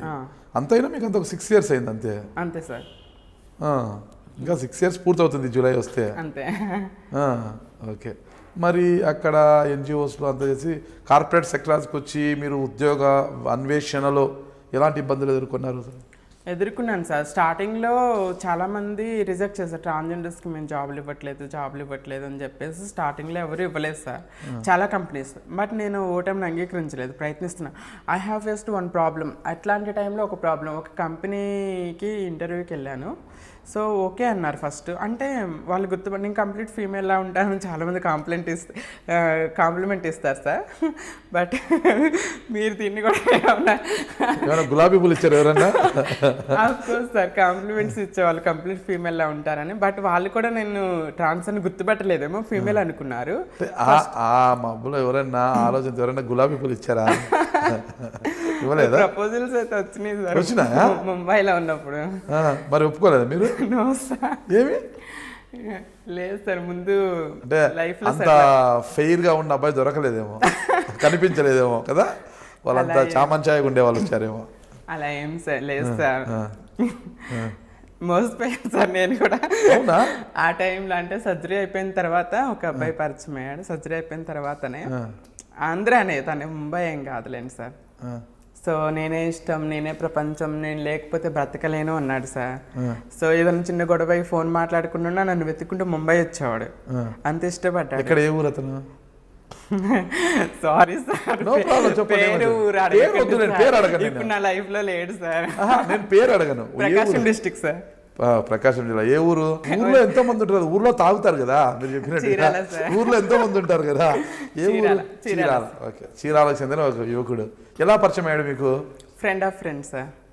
Okay, friend of friend. First friendship, caring అంతా కేరింగ్గా మాట్లాడటం, అదంతా అట్రాక్షన్ అదే అయింది సార్. కొంతకాలం ఫ్రెండ్స్గా అట్లా అయింది. తర్వాత ప్రపోజ్ చేస్తాడు, నువ్వంటే ఇష్టం బాగా, నీ క్యారెక్టర్, నీ బిహేవియర్, యువర్ వే ఆఫ్ తెలీదా? తెలుసు సార్, తెలిసే న్యూ వే ఆఫ్ లివింగ్ నాకు చాలా ఇష్టం అదేదని ప్రపోజ్ చేస్తాడు. సో యాక్చువల్గా ఏంటంటే అప్పుడే అమ్మ నాన్న ప్రేమకు దూరమై ఒంటరిగా ఫీల్ అవుతున్నా నేను. అబ్బాయి చూపించే కేరింగ్కి అదంతా కూడా నేను నిజమే అనుకున్నాను సార్, నిజమే అనుకున్నాను. అది కూడా నిజమే, మేబీ అంత గుడ్డిగా మోసపోలేము కదా. సో అంటే ఒక ఫోన్ ఆపేసుకొని మాట్లాడకపోతే నా కోసం ఎత్తుకున్న ముంబై వచ్చే అంత ప్రేమ ఉన్నప్పుడు ఒక అమ్మాయి ఈజీగా అట్రాక్ట్ అవుతుంది కదా సార్. అలా మేమున్నాం సార్, అరౌండ్గా ఒక 4 years కాంట్రాక్ట్లో ఉన్నాము. దాని తర్వాత కొంచెం చిన్న చిన్న గొడవలు రావటం, తనకి మ్యారేజ్ ఫిక్స్ అయ్యి ఇంట్లో వాళ్ళు బలవంతంగా మ్యారేజ్ చేస్తున్నారని చెప్పాడు. సో నిన్నే పెళ్లి చేసుకుంటా అన్నాడు. నాకు పిల్లలు పుట్టరని చెప్తే టెస్ట్ బేబీలో పిల్లల్ని కందాము, లేకపోతే సరోగామి ద్వారా పిల్లలు కందాము, అనాథ పిల్లల్ని అడాప్ట్ చేసుకుందామని తనే నాకు సజెషన్స్ ఇచ్చాడు. ఇప్పుడు మరి ఫ్యామిలీని ఎందుకు ఒప్పించలేకపోయావు నువ్వు అని క్వశ్చన్ చేస్తే నన్ను భయంకరంగా మాటలు అనేసి మీ లైఫ్లో అది ఇది అని చెప్పేసి, ముందు తెలియదా నీకని చెప్పేసి. టెస్ట్ బేబీ ద్వారా మీ అండం కావాలి కదా, తన ద్వారా తన స్వరం వేరే వాళ్ళ ద్వారా ఇప్పుడు అంటే సార్ టెక్నాలజీస్ వచ్చాయి కదా, నాది లేకపోయినా తన ద్వారా తన పిల్లలు, ఓన్లీ తన పిల్లలు కావాలనుకున్నా. అంతే, మేబీ అట్లానే అనుకోండి. అంటే కంటేనే తల్లి అవ్వాలని ఎక్కడా లేదు సార్. ప్రేమకి మన తల్లి ప్రేమ ఇవ్వటానికి పిల్లల్ని కనాలకి, without uterus I can be a mother. ప్రేమ ఉంటే సరిపోతుందని నా ఒపీనియన్ సార్. ఓకే. తల్లి ప్రేమ ఇప్పుడు ఎంతోమంది తల్లులు పిల్లల్ని కనకపోయినా తల్లులు అవుతున్నారు కదా సార్. ట్రాన్స్జెండర్సే కాదు, అమ్మాయిలు కూడా పిల్లలు కానీ లేని అమ్మాయిలు చాలామంది ఉన్నారు. వాళ్ళు పిల్లల్ని అడాప్ట్ చేసుకొని తన భర్తకు పుట్టిన పిల్లల్ని చూసుకుంటున్నా కూడా తల్లి అవుతున్నారు. తల్లి తత్వానికి ప్రేమ ఉంటే సరిపోతుందని నా అభిప్రాయం. ఓకే. సో అట్లా ఇంకా సమ్ ఇష్యూస్ వల్ల he got married sir. He got married తర్వాత అంటే నిజంగా వాళ్ళ ఇంట్లో వాళ్ళు బలవంతంగా చేశారా, మీ దగ్గర నటించాడా? మేబీ నటించి ఉండొచ్చు, మేబీ అతను కూడా. తర్వాత ఇంకా ఎవరో వాళ్ళ ఇల్లు మాటలు చెప్పుంటారు, ట్రాన్స్జెండర్స్తో ఎందుకు లైఫ్ అది ఇది అని చెప్పుండొచ్చు. ఇన్ఫ్లుయెన్స్ అయ్యాడు అనిపించింది నాకు. ఎంతవరకు వెళ్ళింది మీ ప్రేమ? ఎంతవరకు వెళ్ళిందంటే నార్మల్ ప్రేమికులు ఎంతవరకు వెళ్తారు అంతవరకు వెళ్ళాం సార్. సినిమాలు, ఒక కూల్ డ్రింక్, 2 స్ట్రాల వరకు వెళ్ళిందా? Of course sir. ఎక్కడెక్కడ టూర్ వెళ్ళారేంటి? భద్రాచలం వెళ్ళాం సార్, ఇంకా చాలా ఊర్లు వెళ్ళాం. అవి టూర్లా? భద్రాచలం అంతా దైవ దర్శనం కదా. వెళ్ళాం సార్. Okay okay. చాలా సినిమాలకి, షికార్లకి వెళ్ళాము. శ్రీడే వెళ్ళాము వన్స్. అట్లా అయిపోయింది. తర్వాత మ్యారేజ్ అయిపోయింది. తర్వాత మ్యారేజ్ అయిపోయిన 1 ఇయర్కేమో నాకు అంటే నేను బ్లాక్ చేసిన నెంబర్ చేంజ్ అయినప్పుడు కాంటాక్ట్లో లేకుండా పోయాను. సో మెసెంజర్లో నాకు ఏం మెసేజ్ చేస్తాడంటే, నా చుట్టూ ఎందరున్నా నేను జీరో లాగా ఉన్నాను, నువ్వు లేకపోతే నేను అన్కంప్లీట్, నువ్వు ఉంటే నేను పర్ఫెక్ట్, ఏదేంటో నేను అందరూ ఉన్నాను అతను ఏదో మెసేజ్ చేశాడు సార్. సో చాలా ఇరిటేషన్ వచ్చింది. God bless you and your family. అతనికి అప్పుడు బాబు పుట్టాడు, పెళ్ళైన 1.5 ఇయర్కేమో బాబు పుట్టాడు. నువ్వు, నీ భార్య, నీ పిల్లలు హ్యాపీగా ఉండండి, డోంట్ డిస్టర్బ్ మీ అని చెప్పి మెసేజ్ చేసి బ్లాక్ చేస్తాను. అంతే, ఇంకా లేదు సార్ కాంటాక్ట్. ఇంకా లేదు ఆ తర్వాత నుండి.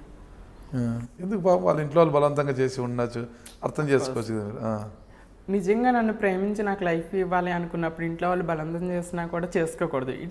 అతను టైం తీసుకోవాలి, ఒప్పించాలి, నచ్చ చెప్పాలి. అట్లా అని అంటే ప్రేమ పేరుతో ఏమంటారు సార్, ఒక ప్రేమ పేరుతో శరీరాన్ని వాడుకొని వదిలేసిన వాడినైనా క్షమించవచ్చు, కానీ మనసుతో గేమ్స్ ఆడే వాళ్ళని క్షమించలేము సార్. ఎందుకంటే శరీరంకి అయిన గాయాలు త్వరగా మానుతాయి సార్, మనసుకైన గాయాలు మానవు.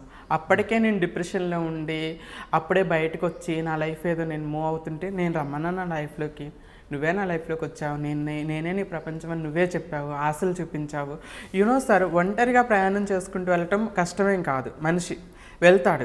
ఒంటరిగా ప్రయాణం చేస్తున్న ఒక మనిషి లైఫ్లోకి వచ్చి చేయి పట్టుకొని కొంత దూరం ప్రయాణం చేసి వదిలేసి వెళ్ళిపోతాడు చూసావా, అక్కడి నుండి ఒంటరి ప్రయాణం కష్టం అనిపిస్తుంది. ఎందుకంటే కొంతకాలం కబుర్లు చెప్తూ హ్యాపీగా గడిచిన ఆ ప్రయాణం అక్కడి నుండి ఒంటరిగా నడవటం అంటే చాలా డిఫికల్ట్. నేను ఫేస్ చేస్తాను ఆ డిఫికల్టీ ఏంటో, ఎందుకంటే అది చాలా కష్టం అవుతుంది. ఆ తర్వాత ఎవరు మీ మనసులో లేదు సార్, ఇప్పుడు లేదు సార్, ఇంకా అసలు స్థానం లేదు. ప్రేమ అంటేనే ఎవరన్నా ప్రపోజ్ చేసిన భయం వేస్తుంది, ప్రేమ అంటేనే భయం వేస్తుంది సార్ నాకు. Okay okay. ప్రేమ అంటేనే భయం అనే ఆ సిచ్యువేషన్కి వచ్చాను నేను. అంటే నాట్ ఎవ్రీవన్, అందరూ అలా ఉండరు, కొంతమంది మంచి వాళ్ళు కూడా ఉన్నారు సార్ సొసైటీలో. అందరూ మోసకాలే అని చెప్పలేము. చాలామంది ట్రాన్స్జెండర్స్ని పెళ్లి చేసుకొని హ్యాపీగా లైఫ్ లీడ్ చేస్తున్న అబ్బాయిలు కూడా చాలామంది ఉన్నారు. ఓకే. మరి ఫైనల్గా మీరు ఏ కంపెనీలో సెట్ అయ్యారు బాంబేలో?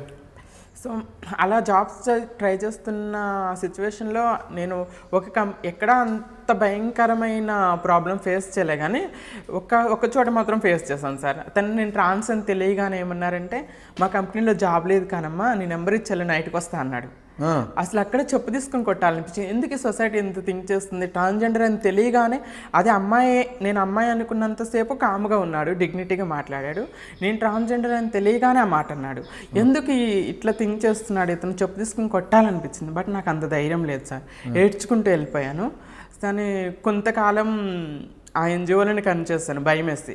దాని తర్వాత JLL జోన్స్ లాంగ్ లాస్టల్ అనే MNC కంపెనీ, అందులో హైర్ చేస్తున్నారని నాకు వేరే వాళ్ళ ద్వారా వెళ్తే, సో నిజంగా హ్యాట్సాప్ చెప్పుకోవాలి JLL కంపెనీకి.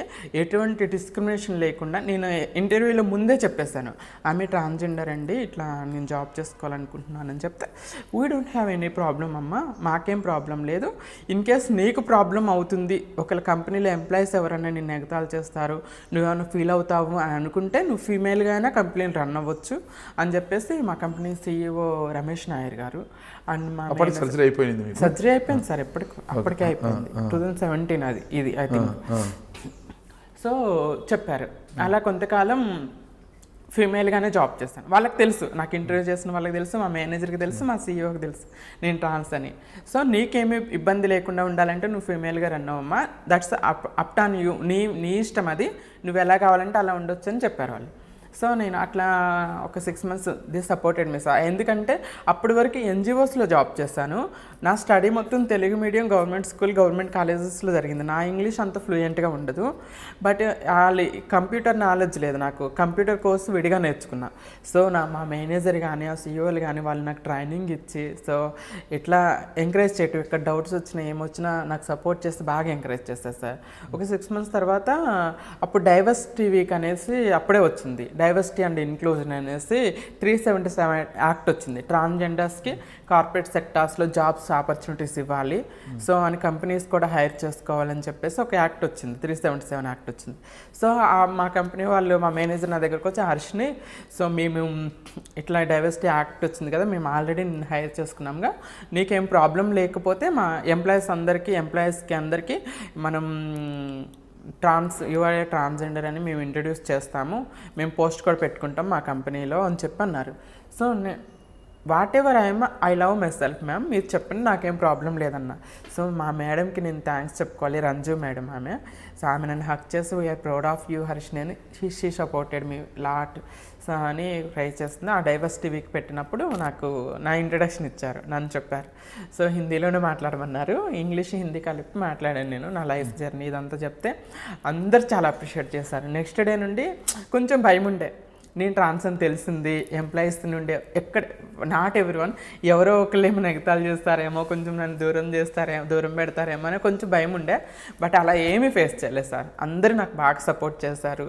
అందరు నెక్స్ట్ డే నుండి మేము నిన్ను చూసి గౌరవపడుతున్నాం అసలు, ప్రతి ట్రాన్స్జెండర్స్ ఇలానే గౌరవంగా బ్రతకాలి సొసైటీలో, so we are proud of you అని చెప్పేసి అందరు నాకు అప్రిషియేషన్ చేయటం, తర్వాత సపోర్ట్ చేయటం అంతా బాగా చేశారు సార్. దాని తర్వాత అంతా నన్ను ట్రాన్స్ లాగా ఎక్కడ బిహేవ్ చేయాలి, అందరు కంప్లీట్ అమ్మాయిలాగా. ఏమైనా కంపెనీస్లో ఈవెంట్స్ జరుగుతాయి కదా సార్, యాన్యువల్ డే ఫంక్షన్, ఆ ఫంక్షన్స్ అప్పుడు అమ్మాయిలందరూ వాళ్ళందరికీ శారీస్ నేనే కట్టేదాన్ని. శారీస్ అంటే అది వెస్ట్రన్ కల్చర్ కదా సార్, ఎక్కువగా శారీస్ కట్టుకోవటం రాదు అమ్మాయిలకి, ఎంప్లాయర్కి. హర్షిని నాకు శారీ కట్టవా, హర్షిని నాకు శారీ కట్టవా. మన సౌత్లో శారీస్ బాగా కట్టుకుంటాం కదా, నువ్వు శారీస్ బాగా కట్టుకుంటావు, నువ్వు బాగా కడతావు హర్షిని నాకు కట్టవా అని శారీస్ నాతోనే కట్టించుకునే వాళ్ళు మా కంపెనీలో ఎంప్లాయీస్. చాలా బాగుంది సార్. అప్పుడు అట్లా నడుస్తున్న ఆ టైంలోనే ఇంకా నాకు మోడలింగ్ ఇంట్రెస్ట్ అనిపించింది. అప్పుడు 2018 మిస్ ట్రాన్స్ క్వీన్ ఇండియా ఆడిషన్స్ జరుగుతున్నాయని విన్నాను సార్. నేను సెలెక్ట్ అవుతాను అనుకోలేదు, అంటే జాబ్ చేస్తున్నాను కదా, మోడలింగ్ అంటే చాలా హార్డ్ వర్క్ చేస్తున్న వాళ్ళు చాలా మంది వస్తారు అనుకున్నా. సో అరౌండ్గా 30 members ఏమొచ్చారు మన తెలుగు వాళ్ళు ఆడిషన్కి, ఆంధ్ర తెలంగాణ నుండి. సో 30 members వస్తే అందులో నన్ను సెలెక్ట్ చేశారు సార్. ఐ డెంట్ ఎక్స్పెక్ట్, నేను నన్ను సెలెక్ట్ చేస్తే అప్పుడు బాగా సన్నగా ఉండేదాన్ని సార్, బాగుండేదాన్ని. ఇప్పుడు లావ్ అయ్యాను సార్. హైదరాబాద్ వచ్చిన తర్వాత మన బిర్యానీ, రైస్, అంటే ముంబైలో ఉన్నంతకాలం నేను చపాతీ తినేదాన్ని సార్. అక్కడ చపాతీ కదా బాగా చేస్తారు, చపాతీ ఫేమస్, చపాతీ తినేదాన్ని, బాగా స్లిమ్గా ఉండేదాన్ని మోడల్లా. సో నన్ను సెలెక్ట్ చేశారనమాట.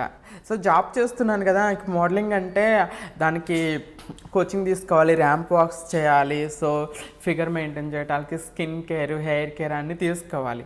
సో నేను జాబ్ చేస్తూనే ఏం చేస్తుందని ఓన్గా యూట్యూబ్లో చూసి హీల్స్ వేసుకొని ఇంట్లోనే వాకింగ్ చేస్తుందాన్ని, ప్రాక్టీస్ చేస్తుందాన్ని. చాలా తల్లి పడ్డాను కూడా అనుకో, ఇంత పెద్ద హీల్స్, పెన్సిల్ హీల్స్ వేసుకొని పాయింటెడ్ హీల్స్ వేసుకొని సో చేసేదాన్ని. అట్లానే ఓన్గా ప్రాక్టీస్ చేసుకున్నాను జాబ్ చేస్తూనే.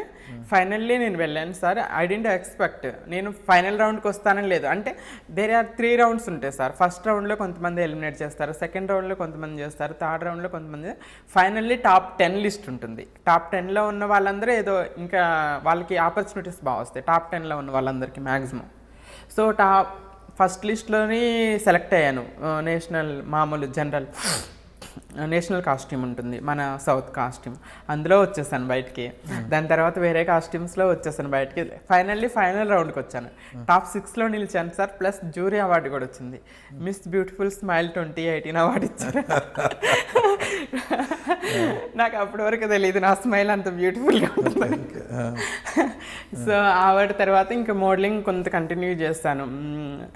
అక్కడ కొన్ని ర్యాంపాక్ షోస్ చేస్తాను, మిస్ దివాలో చేస్తాను, మిస్ ముంబైలో చేస్తాను. దాని తర్వాత ఫోటోషూట్స్ కూడా కొన్ని చేస్తాను. అలా మోడలింగ్ కెరీర్ స్టార్ట్ అయింది కొంతకాలం. దాని తర్వాత ముంబైలో మ్యాక్స్ మహారాష్ట్ర ఛానల్ కొన్ని మ్యాగజైన్స్లో కూడా నా స్టోరీస్ వచ్చాయి సార్. స్టోరీస్ వచ్చాయి, అక్కడ కవర్ చేశారు. బట్ మన విలేజ్ పీపుల్కి, మా ఊరి పీపుల్కి తెలియదు కదా నేను ఇట్లా చేస్తున్నానని. సో విలేజ్లో కొంతమంది ఏం చేస్తారంటే మా సిస్టర్ దగ్గరికి వెళ్ళి, ఇలా మీ బ్రదర్ ఇట్లా ట్రాన్స్జెండర్స్గా మారాడు కదా, ట్రైన్స్లో బెగ్గింగ్ చేస్తాడా, షాప్స్లో బెగ్గింగ్ చేస్తాడా అని చెప్పేసి అడిగారంట సార్. మా అక్క నాకు ఫోన్ చేసి బాగా ఏడ్చింది, ఇట్లా అడుగుతున్నారు అని చెప్పి. సో అప్పటికి అమ్మ నాన్న ఇద్దరు చనిపోయారు. సో వాళ్ళు కూడా రిక్వెస్ట్ చేస్తున్నారు, నువ్వు అంత దూరంలో ఉంటే మేము రావడానికి లేదు, నువ్వు రావడానికి లేదు, ఎప్పుడు ఇయర్లీ వన్స్ వస్తావు, నువ్వు ఊరు వచ్చేస్తే హైదరాబాద్ షిఫ్ట్ అవ్వు అది ఇది అని చెప్పేసి వాళ్ళు ఫోర్స్ చేస్తారు సార్. దాని తర్వాత ఇంక నేను డిసైడ్ అయ్యాను, నేను రావాలి. ఎందుకు ట్రాన్స్ అవ్వగానే గౌరవంగా బ్రతికే హక్కు లేదా? భారత రాజ్యాంగాన్ని రచించిన అంబేద్కర్ కాదు, ప్రతి పౌరునికి కూడా ప్రాథమిక హక్కులు తీసుకోవచ్చు. గౌరవంగా బ్రతికే హక్కు మాకు కూడా ఉంది. మేము ఎందుకు బెగ్గింగ్ సెక్స్ వర్క్ చేసుకోవాలి? ట్రాన్స్జెండర్ సొసైటీ థింకింగ్ ఎందుకు ఇలా ఉంది? నేను రావాలి, I have to prove my self in. Correct, గౌరవంగా బతికే హక్కు ఈ రాజ్యాంగం అందరికీ కల్పించింది, సమానత్వం అనేది ఉంది. కానీ ఈ సమాజం మిమ్మల్ని గుర్తించడం లేదు కదా, థర్డ్ జెండర్ ని గుర్తించట్లేదు. అందుకే నేనేం డిసైడ్ అయ్యానంటే, మా ఊరు జనాలకి ఐఎమ్ నాట్ డూయింగ్ దట్, అది కాదు, ఐఎమ్ సంథింగ్ డిఫరెంట్, నేను గౌరవంగా బ్రతుకుతున్నాను, నేను ఆదర్శంగా ఉన్నానని అట్లీస్ట్ ఫస్ట్ ఆఫ్ ఆల్ మా ఊరు జనాలకి నేను ప్రూవ్ చేయాలనుకున్నాను సార్. ఎందుకంటే మా అక్కని కొంతమంది అడిగారు, మనం ఎక్కడ పుట్టామో అక్కడే గౌరవం లేకుండా ఇంకెక్కడో వెళ్ళి నేను గౌరవం తెచ్చుకుని నాకేం ప్రయోజనం అని చెప్పేసి నేను షిఫ్ట్ అవ్వాలని నిర్ణయించుకున్నాను సార్. అవును కదా సార్, అందుకోసం నేను డిసైడ్ అయ్యాను, ఇంకా వచ్చేద్దాము, మన తెలుగు రాష్ట్రానికి వచ్చేద్దాము. అక్కడ ఎందుకని డిసైడ్ అయ్యి నేను రిజైన్ చేశాను సార్ జాబ్కి. రిజైన్ చేస్తే ఎందుకు అప్పుడు నాకు 30 సార్, 30,000 ఉన్నాయి. సో రిజైన్ చేస్తే నేచర్ ఆఫ్ వర్క్ ఏంటి మీరు కంపెనీలో? హెచ్ఆర్ రిక్రూటింగ్, ఎంఎన్సీ కంపెనీలో హెచ్ఆర్గా చేస్తాను. సో రిక్రూటింగ్ ఉంటుంది కంపెనీలో. జాయిన్ అయిన ఎంప్లాయీస్కి మేము ఐడి కార్డ్ డిస్ట్రిబ్యూట్ చేయటం, శాలరీస్ డిస్ట్రిబ్యూట్ చేయటం, ఏమైనా ప్రాబ్లమ్స్, వర్క్స్ డిస్ట్రిబ్యూట్ అవన్నీ ఉంటాయి, హెచ్ఆర్గా చేస్తాను. సో దాని తర్వాత నేను హైదరాబాద్ షిఫ్ట్ అయ్యాను సార్. హైదరాబాద్ షిఫ్ట్ అయినాక ఇక్కడ కెరీరు అంటే చిన్నప్పటి నుండి ఒక ఆశ ఉండేది సార్. చిన్నప్పుడు నేను చిన్నగా ఉన్నప్పుడు టీవీ చూస్తున్నప్పుడు, హీరోయిన్స్ని చూస్తున్నప్పుడు అప్పుడు ఎంత బాగుంటుంది, నేను స్క్రీన్ మీద చూసుకోవాలని ఒక ఆశ ఉండేది. సో నేను యాక్టింగ్ చేయాలి, నేను స్క్రీన్ మీద చూసుకోవాలని అంటే ఇప్పటికి ఫైనాన్షియల్గా సెటిల్ అయ్యాం. మా తమ్ముడిది కూడా ఇంకా ఎడ్యుకేషన్ కంప్లీట్ అయింది, మా ఊర్లోనే జాబ్ చేస్తున్నాడు. ఫైనాన్షియల్గా వీఆర్ సెటిల్డ్, అంటే నాట్ మచ్ రిచ్ కానీ ఇక బ్రతకగలం, తినడానికి ప్రాబ్లం లేదు అని సిచ్యువేషన్. ట్రాన్స్ఫర్ ఇండియా గెలుపుతో కిరీటంతో పాటు ఎంత క్యాష్ ఇచ్చారేంటి? క్యాష్ ఏమి ఇవ్వలేదు సార్, గిఫ్ట్ ప్రైజ్లు ఇచ్చారు, కొన్ని గిఫ్ట్స్ ఇచ్చారు, కూపన్స్ అవి ఇవి ఇచ్చారు. అంటే ఫస్ట్ గెలిచిన వాళ్ళకే ఉంటుంది సార్, అరౌండ్ 5 lakhs ఏమో ఉంటుంది. ఫస్ట్ కిరీటం వచ్చిన వాళ్ళకే ఉంటుంది. మిగతా జ్యూరీ మెంబర్కి first runner, second, third, fourth, top 10 వాళ్ళందరికీ గిఫ్ట్ కూపన్స్ ఇస్తారు. టాప్ 6 టాప్ 10 వాళ్ళందరికీ గిఫ్ట్ కూపన్స్ ఇస్తారు అనమాట. ఫస్ట్ వచ్చిన వాళ్ళకి మాత్రం 5 lakhs క్యాష్ ప్రైజ్ ఉంటుంది. ఇంకా తర్వాత హైదరాబాద్ షిఫ్ట్ అయిన తర్వాత ఇంకా ఫస్ట్ థియేటర్ షోస్ చేశాను సార్. నేను థియేటర్ షోస్ అంటే నాటకాలు సార్, నాటకాలు అంటారు కదా. సో డైరెక్టర్ అమన్ అహ్మద్ గారు నాకు ఆపర్చునిటీ ఇచ్చారు. ఏ నాటకం? ఫస్ట్ బద్లావ్ అని హిందీ నాటకం చేశాను సార్. సో ఏం క్యారెక్టర్? బింద్య, నా క్యారెక్టర్ పేరు బింద్య. ఇంకా బాగా గుర్తు. హీరోయినా? లేదు సార్, హీరోయిన్గా కాదు, హీరోయిన్ పక్కన ఫ్రెండ్గా ఒక 4 అమ్మాయిలు ఉంటారు, 4 అమ్మాయిలు నేను ఒకదాన్ని అనమాట. లామా ఖాన్లో, ఫినిక్స్లో చాలా షూట్లు జరిగింది సార్. దాని తర్వాత ఇంకా నాకు కొన్ని ఇంకా కాంటాక్ట్స్ అట్లా వచ్చేసి నాకు వెబ్ సిరీస్ చేస్తాను. ఇష్ అని ఒక వెబ్ సిరీస్లో చేస్తాను. దాని తర్వాత 2 సీరియల్స్లో చేస్తాను సార్. జెమినీలో అంతులేని కథ సీరియల్లో హీరోయిన్ ఫ్రెండ్గా చేస్తాను జెమినీలో. సో దాని తర్వాత జీ తెలుగులోని అగ్ని పరీక్ష సీరియల్లో చేస్తాను. ఈ 2 సీరియల్స్ చేస్తాను. తర్వాత ఒక 3 మూవీస్లో చేస్తాను సార్. ఇంకా రిలీజ్ అవ్వాలి, నెక్స్ట్ మంత్ రిలీజ్ ఉన్నాయి. కృష్ణలంక మూవీలో సిఐడి ఆఫీసర్గా చేశాను సార్, పోలీస్ ఆఫీసర్గా చేశాను. ఆదర్శ్ గారు, ఇంకొక కన్నడ హీరో ఒక అతను ఉన్నాడు, సీరియల్ హీరో ఆదర్శ్ ఉన్నారు సార్, తను పెట్టారు. ఒక కన్నడ హీరో ఒక అతను ఉన్నాడు, కృష్ణ అని. ఇద్దరు హీరోస్ ఉన్నారు సార్. ఇంకొక సినిమా ఇంకో సినిమా అది అందరూ కొత్త కొత్త ఆర్టిస్టులతో చేశారు. అది ఓటీటీకి రిలీజ్ అయిద్దో యూట్యూబ్ రిలీజ్ అయిద్దో తెలియదు సార్. అది సస్పెన్స్ థ్రిల్లర్ మూవీ వర్షం కురిసిన రాత్రి అని. ఓకే, ఇంకోటి దాంట్లో సెకండ్ లీడ్ హీరోయిన్ గా చేస్తాను సార్. సెకండ్ లీడ్ హీరోయిన్ గా చేస్తాను. చాలా చిన్న మూవీ, లో బడ్జెట్ మూవీ అంటారు, ఎప్పుడు రిలీజ్ అయిద్దో. ఇంకొక మూవీ సునీల్ గారి మూవీలో డిటిఎస్ అనుకుంటా, దాంట్లో కూడా గెస్ట్ చిన్న క్యారెక్టర్ చేస్తాను సార్, ఫ్రెండ్. ఏం సినిమా అది సునీల్ గారిది? డిటిఎస్ అనుకుంటా. డిటిఎస్ ఇంకా రిలీజ్ అవ్వలేదు సార్. ఓకే, ఏమీ రిలీజ్ అవ్వాల, అప్కమింగ్ రిలీజ్ ఉన్నాయి. తర్వాత ఇంకా చాలా షార్ట్ ఫిల్మ్స్ కూడా చేశాను sir. Short films, crime stories, ఎవరు యూట్యూబ్ ఛానల్స్ వాళ్ళ కామెంట్స్ యూట్యూబ్లో ఉన్నాయి సార్, చాలా ఉన్నాయి లింక్స్ నావి. హర్షిని మేకలు అని కొడితే చాలా వస్తాయి లింక్స్. యూట్యూబ్లో ఒక పెళ్ళ మంచిదైతే అని ఒక షార్ట్ ఫిల్మ్ చేశాను. ఇంకొక క్రైమ్ స్టోరీస్ కూడా చెప్పాను. మొత్తానికి ఆర్థికంగా స్థిరపడ్డారు కాబట్టి కోవిడ్ సందర్భంగా సొంతూరు వెళ్ళి అందరికీ బియ్యము బయలు పంచడం, కూరగాయలు పంచడము, నిత్యావసర సరుకులు పంపిణీ కూడా చేశారు కదా. అవును సార్. దాని ద్వారా కొన్ని ఇంటర్వ్యూస్ సార్, TV9 అలాంటి కొన్ని ఛానల్స్ నా స్టోరీస్ పబ్లిష్ చేసినాయి సార్. దాని తర్వాత నేను కోవిడ్ టైంలో నేను ఇంట్లో ఉండి కొన్ని NGOsలో టైఅప్ అయ్యి ట్రాన్స్ కమ్యూనిటీకి కానీ మా విలేజ్లో పీపుల్కి కానీ ఆ డ్రైటేషన్ ఇవన్నీ డిస్ట్రిబ్యూట్ చేయడం వల్ల కొంచెం యాజ్ ఎ ట్రాన్స్ సోషల్ యాక్టివిస్ట్గా కూడా కొంచెం వర్క్ చేశాను. నాకు ఒకటి అర్థం కాలేదు, మీరు ఎప్పుడు వెళ్ళినా బలసుపాడు కన్నా ఎక్కువ జగ్గైపేటలోనే గడుపుతారట మీరు? లేదు సార్, బల్స్పాడే మా విలేజ్. బల్స్పాడులోనేనా? ఓకే. అంటే జగ్గేపేట బల్స్పాడ ఎంత 5 కిలోమీటర్స్ సార్. బల్స్పాడలో అన్ని ఫెసిలిటీస్ ఉండవు, మనం ఏం కావాలన్నా జగ్గేపేట వెళ్ళి తెచ్చుకోవాలి. జగ్గైపేటలోనే ఉంటారు అని? లేదు సార్, జగ్గేపేటలో మా రెండో అక్క ఉంటుంది, వెళ్ళి వస్తాను, అక్కడ ఉండను. వెళ్ళి విజిట్ చేస్తే 1 డే అట్లా ఉండి మళ్ళీ మా ఇంటికి వచ్చేస్తాను అంతే. మీ అక్కలో అంటే మీ సొంతము, మీ బావలు మిమ్మల్ని యాక్సెప్ట్ చేస్తారు సార్ అందరు? బావగారు ఒక బావమరిదిగానా మరదలుగానా? మరదలుగానే సార్. మరదలుగానే యాక్సెప్ట్ చేస్తారా? మా సిస్టర్స్ కూడా ఇప్పుడు అందరూ కంప్లీట్ యాక్సెప్టెడ్ సార్. నేను సర్జరీ అవ్వకముందు బ్రదర్ అని సేవ్ చేస్తే నెంబర్ ఇప్పుడు హర్షిని సిస్టర్ అని ఉంటుంది, అందరు ఫోన్లో హర్షిని సిస్టర్ అని ఉంటుంది. నా స్టేటస్లు పెట్టుకుంటారు నావి, నేను బావల ముద్దుల మరదలు అనమాట. మా తమ్ముడు కూడా ప్రౌడ్ గా చెప్పుకుంటారు sir, she is my sister అని. వాళ్ళ ఫ్రెండ్స్ కానీ ఎవరికైనా తను మా సిస్టర్ అని ప్రౌడ్ గా ఇంట్రడ్యూస్ చేసుకుంటారు. కానీ ఇక్కడ ఒక లాజిక్ ఉంది, మీ తమ్ముడు ప్రౌడ్గా చెప్పుకున్నా, మీ అక్కలు ఓకే చేసినా, ఈ రోజు మీరు ఒక గౌరవప్రదంగా ఉన్నారు కాబట్టి చెప్పుకుంటున్నారు. అంతే సార్. దాన్ని దాటి వేరే రకంగా ఉండి ఉంటే మీరు కూడా కొంతమంది లాగా బెగ్ చేయడము, సెక్స్ రాకెట్లో ఉండడము, సెక్సువల్గా కొంతమంది పోతారు కదా, కొంతమంది ఆ మార్గంలో కూడా ప్రయాణిస్తారు కొంతమంది. అలా ఉండింటే మీ తమ్ముడు చెప్పుకోవడానికి నామోషిగా అక్కలు కావచ్చు, మీ బావలు కావచ్చు, యాక్సెప్ట్ చేయరు కదా. చేయరు సార్, ఇది ఒక రాజకీయ కదా. ఈవెన్ మా విలేజ్లో కూడా సార్, నేను వెళ్తే పెద్దవాళ్ళు ఉంటారు, వచ్చి నాకు బ్లెస్సింగ్స్ ఇస్తారు. బాగా చల్లగా ఉండమ్మా, నువ్వు రెల్లు బతుకమ్మా, మాకు హెల్ప్ చేస్తున్నావు, ఇంత గౌరవంగా బ్రతుకుతున్నావు అని చెప్పేసి నాకు బ్లెస్ చేస్తారు. ఎందుకంటే నేను ఏంతో మన తెలుగు రాష్ట్రానికి వచ్చారో 50% మేబీ కొంచెం సక్సెస్ అయ్యాను. ఎందుకంటే మా ఊరు ప్రజలకు నేను తెలిసింది, I'm not living that life, ఆ లైఫ్ నేను బ్రతకట్లేదు, నేను గౌరవంగా బ్రతుకుతున్నాను మా ఊరు ప్రజలకైతే తెలిసింది. మా ఊరు చోట పూలు అమ్మే పరిస్థితికి వచ్చారు ఈరోజు మీరు. ఎలా ఉంది అసలు మీ ఫీల్? కట్టలు అమ్మారు ఊర్లో, పూలు అమ్ముతున్నారు. చాలా హ్యాపీ అనిపించింది సార్. అది నా లైఫ్లో ఒక అచీవ్మెంట్ అని చెప్పుకోలేదు. ఎందుకంటే చిన్నప్పుడు అవమానాలు, పిల్లలు ఎగతాళి చేసేవాళ్ళు, ఏడ్చుకుంటూ ఇంట్లో నుండి బయటికి రావడానికి భయపడేదాన్ని. గుమ్మం దాటి రోడ్డు మీదకి వస్తే ఎవరు ఎగతాళి చేస్తారు, ఎవరు అవమానిస్తారని భయపడి ఇంట్లోనే దాచుకుని బ్రతికే నేను ఇప్పుడు గౌరవంగా బ్రతుకుతున్నాను. అందరు బ్లెస్సింగ్స్ తీసుకుంటున్నారు, చల్లగా ఉండాలమ్మా, చల్లగా ఉండు, నువ్వు బాగా బ్రతుకుతున్నావు, మంచి పేరు తెచ్చుకుంటున్నావు, ఊరికి సహాయం చేస్తున్నావు అని మంచి నన్ను ఆశీర్వదిస్తుంటే ఐ ఫీల్ హ్యాపీ, చాలా ప్రౌడ్ ఫీలింగ్ అనిపిస్తుంది సార్. మీరు బ్లెస్సింగ్స్ గురించి చెప్తున్నారు అంటే నాకు చిన్న అంశం గుర్తుకొస్తుంది. మామూలుగా మీకు ట్రాన్స్జెండర్కి ఒక దేవతామూర్తి తమిళనాడులో ఏమంటారు, ఆమె కూడా ట్రాన్స్జెండర్, ఆవిడ యొక్క ఆశీర్వచనం తీసుకుంటే అందరికీ మంచిది అంటారు. మీరు కూడా ప్రతి సంవత్సరం అక్కడికి వెళ్ళి పూజలు చేస్తారు, అక్కడ ట్రాన్స్జెండర్ నేను 1 టైం వెళ్ళాను సార్. అదే వెళ్ళి పూజలు చేస్తారు, అది కాంచనాలో కూడా చూపిస్తారు మనకు ఆవిడ పూజలు చేసేది. సరే, అలాగే ట్రాన్స్జెండర్తో ఆశీర్వచనాలు తీసుకోవాలని, ఆశీర్వాదాలు తీసుకుంటే మంచిదని చాలామంది భావిస్తారు. కొంతమంది డబ్బులు ఇచ్చి ఇంట్లో శుభకార్యాలకి పిలిపించుకొని ఆశీర్వాదాలు తీసుకుంటారు అన్నమాట. ఇటీవల ఉపాసన గారు, కొణిదల ఉపాసన గారు కూడా ట్రాన్స్జెండర్ని పిలిపించి ఆశీర్వాదం తీసుకున్నారు, అది తెలుసు. అప్పుడు మీరు వెళ్ళారా?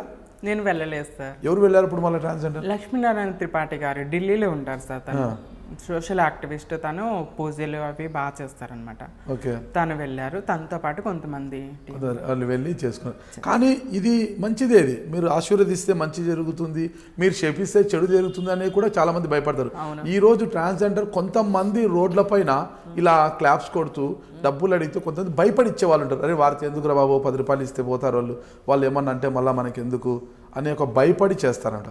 దీన్ని అంటే మా ఆశీర్వచనాలు వీళ్ళకి మంచి జరుగుతాయి, మా శాపాలు వీళ్ళకు కీడు చేస్తాయని భావించి కొంతమంది బెదిరింపులకు బాధపడుతుంది. దీన్ని వ్యాపార ధోరణిగా మారుస్తున్నారు. ఇది కరెక్ట్ అంటారా? ఇది కరెక్ట్ కాదు సార్. యాక్చువల్గా ఆశీర్వదిస్తే మంచి జరుగుతుంది అనటానికి నాకు తెలీదు, కానీ మహాభారతంలో ఇక్కడ రాస్తుందని మా కమ్యూనిటీ వాళ్ళు వేరే వాళ్ళు చెప్తుంటే నేను విన్నాను. So you can search about it. అంటే కృష్ణుడు యుద్ధానికి వెళ్తున్నప్పుడు అమ్మాయిలు, ఆడ, మగ, ట్రాన్స్జెండర్స్ కమ్యూనిటీ మొత్తం కృష్ణుడితో పాటు యుద్ధానికి వెళ్ళారంట సార్. సో యుద్ధం యుద్ధం విజయం వస్తుందంట. విజయం వరించిన తర్వాత కృష్ణుడు బ్యాక్ అయిపోయినప్పుడు అందరూ అమ్మాయిలు అందరూ ఇళ్ళకి చేరుకోండి అని చెప్తారంట. అమ్మాయిలు అందరూ వెళ్ళిపోతారు, ఇంక అందరూ కృష్ణుడు వెళ్ళిపోతాడు ఇంటికి. కొన్ని చాలా సంవత్సరాల తర్వాత మళ్ళీ కృష్ణుడు అదే మార్గంలో వెళ్తూ ఉంటే ట్రాన్స్జెండర్స్ అందరూ ఆ యుద్ధం జరిగిన భూమిలోనే కూర్చొని ఉంటారంట. సో అంటే మీరందరూ ఏంటి ఇక్కడే కూర్చొని ఉన్నాను, కృష్ణుడు అయితే ప్రభు మీరు అబ్బాయిలు మాత్రమే వెళ్ళమన్నారు, ట్రాన్స్జెండర్స్ మాకేమీ మీరు చెప్పలేదు కదా, మీ ఆదేశం కోసం మేము ఎదురు చూస్తున్నామని చెప్పేసి వీళ్ళు చెప్తారు. అప్పుడు నా మాట కోసం మీరే ఎంతకాలం ఎదురు చూస్తారు కదా, మీ నోటితో పలికే శుభవచనాలన్నీ జరగాలి అని చెప్పి కృష్ణుడు వాళ్ళకి వాగ్దానం ఇచ్చాడంట. అందువల్ల వాళ్ళు బ్లెస్సింగ్స్ ఇచ్చినా ఏమి జరిగింది మీరు ట్రాన్స్జెండర్స్కి అప్పుడు కృష్ణుడు వరం ఇచ్చాడు. ఆ వరం వల్ల అందువల్లే ట్రాన్స్జెండర్స్ ఎక్కడ కూడా బ్లెస్సింగ్ చేస్తే మంచి జరుగుతుంది అనేసి నమ్మకం ఉందన్నమాట. ఇన్ కేసు ఇక్కడ మన తెలుగులో తక్కువ, కానీ మహారాష్ట్ర వెళ్తే మనం రోడ్డు మీద నించున్నా కూడా వచ్చి కాళ్ళకి దండం పెట్టేసి చీర, పూలు, బట్టలు మనకి అవి ఇచ్చేసి డబ్బులు ఇచ్చేసి ఆశీర్వాదాలు తీసుకుని వెళ్తారనమాట. చాలా బాగా పూజిస్తారు ట్రాన్స్జెండర్. మీకు జరిగిన అలాంటి సంఘటనలు? నాకు జరిగింది సార్ ముంబైలో.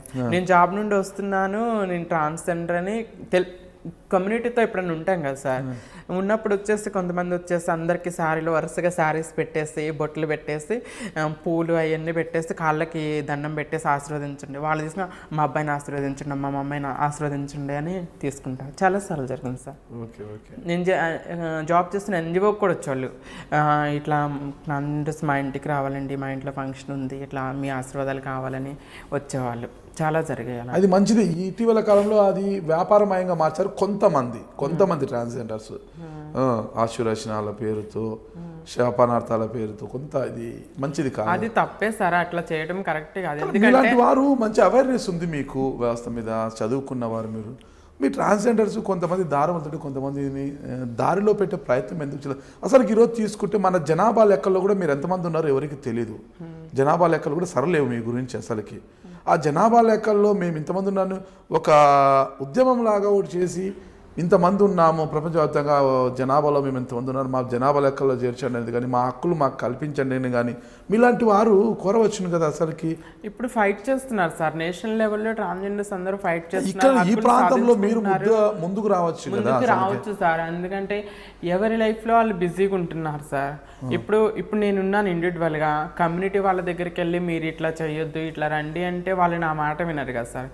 దీనికి సర్టెన్ టీం కావాలి, చట్టాలు రావాలి, కొన్ని వాళ్ళకి అవకాశాలు కావాలి. ఇన్ కేస్ ఇప్పుడు చూడండి, మీకు కర్ణాటకలో చూసుకుంటే గవర్నమెంట్ చాలా ఫెసిలిటీస్ ఇస్తుంది. ఇప్పుడు ట్రాన్స్జెండర్స్కి గవర్నమెంట్ జాబ్స్ కూడా 1% రిజర్వేషన్ కల్పించింది. అలా మన తెలుగు రాష్ట్రాల్లో కూడా కొంచెం గవర్నమెంట్ పూనుకొని కొన్ని అవకాశాలు కల్పించాలి. ఆ విధంగా ట్రాన్స్జెండర్స్ ఏంటంటే వాళ్ళ లైఫ్ స్టైల్ చేంజ్ చేసుకొని వాళ్ళు కూడా జాబ్ చేసుకుంటూ, బిజినెస్లు చేసుకుంటూ గౌరవంగా బ్రతకడానికి ప్రయత్నిస్తారు. ఇన్ కేస్ తమిళనాడులో చూసుకున్నారనుకోండి, ట్రాన్స్జెండర్ సర్జరీస్ కూడా గవర్నమెంట్ ఫ్రీగా చేపిస్తుంది. కొన్ని స్టేట్స్లో గవర్నమెంట్స్ వాళ్ళు ఇస్తున్న పథకాలను బట్టి వాళ్ళ లైఫ్ స్టైల్స్ చేంజ్ అవుతున్నాయి. ఇన్ కేసు తమిళనాడులోనే మనకి పోలీసు ప్రితిక ఉంది, ఫస్ట్ నేషనల్ లెవెల్లో లాయర్స్ ఉన్నారు, పోలీసులు. ఇప్పుడిప్పుడే కదా సార్ సొసైటీ చేంజ్ అవుతుంది, ట్రాన్స్జెండర్స్ లైఫ్ కూడా మారుతుంది. అన్ని రంగాల్లో ముందుకు వస్తున్నారు. ఇప్పుడు లాయర్స్ ఉన్నారు, డాక్టర్లు ఉన్నారు, పోలీసులు ఉన్నారు, ఈవెన్ కాలేజ్ ప్రిన్సిపాల్ కూడా ఉన్నారు. సో కొంచెం టైం పడుతుంది, చేంజ్ అనేది వస్తుంది ఖచ్చితంగా. It will take time. అంతే, సమయం కోసం వెయిట్ చేయటమే సార్, సమయం కోసం. కొంతమంది ట్రాన్స్జెండర్స్ మార్చి మీలాగా గౌరవంగా బతికే వాళ్ళు ఉన్నారు, కొంతమంది సెక్సువల్ లైఫ్కి అంటే సెక్స్ ర్యాకెట్లోకి వెళ్ళిపోతున్నారు అనమాట. అది అంత ఆరోగ్యకరం కాదు, అది మంచిది కాదు అనేది తెలుసు. అని తెలిసినా ఎందుకు వెళ్తారు? వాళ్ళ పరిస్థితి అలా వాళ్ళని నెట్టుతుందా, లేదా కావాలని వెళ్తారా, డబ్బు కోసం వెళ్తారా? అలాంటి వారికి మీరు ఎలాంటి సందేశం ఇస్తారు? వాళ్ళని మార్చే అవకాశాలు మీరు తీసుకోవచ్చు కదా? తీసుకోవచ్చు సార్ మార్చే అవకాశాలు, కానీ అంత ఈజీగా కూడా మార్చలేము సార్. అందులో ఎంత ఈజీ మనీ వస్తుందో, సుఖం కోసం వెళ్తున్నారో అలా అది రిస్కీ కూడా ఉంది సార్. నేను ముంబైలో ఎన్జిఓలో జాబ్ చేస్తున్నప్పుడు ట్రాన్స్జెండర్ సెక్స్ వర్క్కి వెళ్ళి హైవేల మీద నించొని లారీలు గుద్ది చనిపోయిన ట్రాన్స్జెండర్స్ ఎంతోమంది ఉన్నారు. మేమే మా ఎన్జిఓ తరపు నుండి వాళ్ళ దహన కార్యక్రమాలు చేసి అన్ని చేసేవాళ్ళం. లారీలు గుద్ది చనిపోయినట్టు ఇప్పుడు రౌడీలు టపోరీలు అంటారు హిందీలో, టపోరీలు వచ్చేసి కత్తులతో పొడిచి చంపేసి ఎంతోమంది ట్రాన్స్జెండర్స్ వాళ్ళ లైఫ్లు చనిపోయిన వాళ్ళు కూడా చాలామంది ఉన్నారు. ఎవరు ఇష్టపడి కూడా వెళ్ళరు మ్యాక్సిమం. నాకు తెలిసి ఎవరైతే ప్రాణాలకు తెగించి వెళ్తారు సార్, అది జీవనోపాధి బెగ్గింగ్ చేసుకోవటం ఇష్టం లేని వాళ్ళు సెక్స్ వర్క్కి వెళ్తూ ఉంటారు. అందులో ఈజీ మనీ వస్తుంది, ఎలా అంతే రిస్కీ కూడా ఉంది. అట్లే ఎట్లా అంటే యాక్చువల్గా చిన్నప్పుడు జరిగే అవమానాల వల్ల ఎడ్యుకేషన్ లేక డ్రాప్ అయిన వాళ్ళు చాలామంది ఉంటారు. ఎడ్యుకేషన్ నాలెడ్జ్ లేకుండా సుఖవ్యాధులు వచ్చేసి పాజిటివ్స్ వచ్చి చనిపోయిన వాళ్ళు, ట్రాన్స్జెండర్స్ ఫ్యామిలీ యాక్సెప్టెన్స్ లేక చనిపోయిన వాళ్ళు కూడా చాలామంది ఉన్నారు సార్. వాళ్ళందరికీ మేము అప్పుడు చేసాం సార్. ఎన్జిఓస్లో జాబ్ చేస్తున్నప్పుడు వాళ్ళకి కౌన్సిలింగ్ చేయటము, వాళ్ళ లైఫ్ చేంజ్ చేయడానికి కొన్ని ఎన్జిఓస్ ద్వారా క్యాండిల్ మేకింగ్, అగరబత్తి మేకింగ్ అలాంటి ట్రైనింగ్స్ ఇచ్చి అవి పెట్టుకోవడానికి సహాయం చేయటం కూడా చేస్తాం కొంతమందికి ఏంటంటే వాటి మీద ఇంట్రెస్ట్ ఉండి చేసే వాళ్ళు చేస్తారు. దానికి ఏమవుతుందంటే కొంచెం అడిక్ట్ అయిపోతున్నారు, అలవాటు అయిపోతుంది. ఏముంది వెళ్తాము, ఒక 2000-1500 వస్తాయి, ఈజీగా వస్తుంది మనీ అనేసి కొంచెం అలవాటు. కొంతమంది తప్పని పరిస్థితుల్లో కొంతమంది వెళ్తారు. గురువులు సర్జరీ చేపిస్తారు, కొంతమంది గురువులు ఉంటారు కమ్యూనిటీ వాళ్ళకి. సర్జరీ చేయించినప్పుడు వాళ్ళకి మనీ బ్యాక్ చేయాలి. సర్జరీ చేసిన దానికి వాళ్ళు ఊరుకోరు, మనీ బ్యాక్ చేయకపోతే. ఇంకా మా గురువుకి మనీ ఇవ్వాలి, నేను ఖచ్చితంగా నేను వెళ్ళాల్సిందే అని తప్పక పడుపు వృత్తిలోకి వెళ్ళే వాళ్ళు కొంతమంది ఉంటారు సార్. అలాంటివన్నీ ఇప్పుడు మీరు ట్రాన్స్జెండర్, కొంతమంది ట్రాన్స్జెండర్ ఇలా చేస్తున్నారు, వారి వల్ల మీ యొక్క సమూహానికి కావచ్చు, మీ కమ్యూనిటీకి కావచ్చు చెడ్డ పేరు వస్తుంది అన్నప్పుడు మీరు ఎలా ఫీల్ అవుతారు? అసలుకి నేను ఫీల్ అవుతాను సార్. యాక్చువల్గా ఆల్రెడీ మనం ఇందాక డిస్కస్ చేస్తాం, అన్ని రంగాల్లో చెడ్డవాళ్ళు ఉన్నారు, కానీ సొసైటీ థింకింగ్ అనేది చేంజ్ అవ్వాలి. 100 మంది ట్రాన్స్జెండర్స్ ఉంటే ఒక 10 మంది ట్రాన్స్జెండర్స్ తప్పు చేస్తే మొత్తాన్ని అదే లెక్కలు. జనాభాలో 3వ రకమైన ఒక ట్రాన్స్జెండర్స్ మీరు చాలా తక్కువ ఉన్నారు. ఈ ప్రపంచ జనాభాలో చాలా తక్కువ, అరుదు, చాలా తక్కువ అంటే తక్కువ ఉంటారు అనమాట. అది కూడా లెక్కలు లేదు, ఎంతమంది ఉన్నారని సరైన లెక్కలు లేవు. ఓకేనా? అలాంటి దాంట్లోనే ఇలాంటి ఒక విమర్శలు, వివక్ష, అవహేళన ఇవన్నీ వస్తుంటాయి అన్నమాట. ఎలా అసలు? అంతేగా సార్. ఇన్ కేస్ ట్రాన్స్జెండర్ అని తెలిస్తే ఇల్లు ఇవ్వటానికి కూడా నిరాకరిస్తున్నారు చాలామంది. కొంతమంది ఇస్తారు, కొంతమంది నిరాకరిస్తారు. ఈ సిచ్యువేషన్ ఎందుకంటే చెప్పాను కదా, అందరూ ట్రాన్స్జెండర్స్ తప్పుడు కాదు, అందరూ కరెక్ట్ కాదు. ఎవరో ఒకళ్ళిద్దరు ట్రాన్స్జెండర్స్ తప్పు చేసి తప్పట్లు కొట్టడము, బట్టలు చూపించడము ఇట్లాంటివి చేయటం వల్ల ఏంటంటే మిగతా అందరూ ఇలానేమో అనేసి ఒక అపోహతో సొసైటీ థింకింగ్ అనేది ఉంది. ఫస్ట్ ఆ థింకింగ్ చేంజ్ అవ్వాలి. First of all parents thinking change అవ్వాలి. ప్రతి ట్రాన్స్జెండర్స్ కన్నా తల్లిదండ్రులు కూడా వాళ్ళ పిల్లలకి ఎడ్యుకేషన్ ఇవ్వాలి. ఇక్కడ లోపం ఎక్కడ జరుగుతుందంటే, ఒక అమ్మాయికి అబ్బాయికి ఏంటి ఎడ్యుకేషన్ ఇస్తున్నారు, పెళ్లి చేస్తున్నారు, జాబ్స్ వస్తున్నాయి, గౌరవంగా బతుకున్నాయి.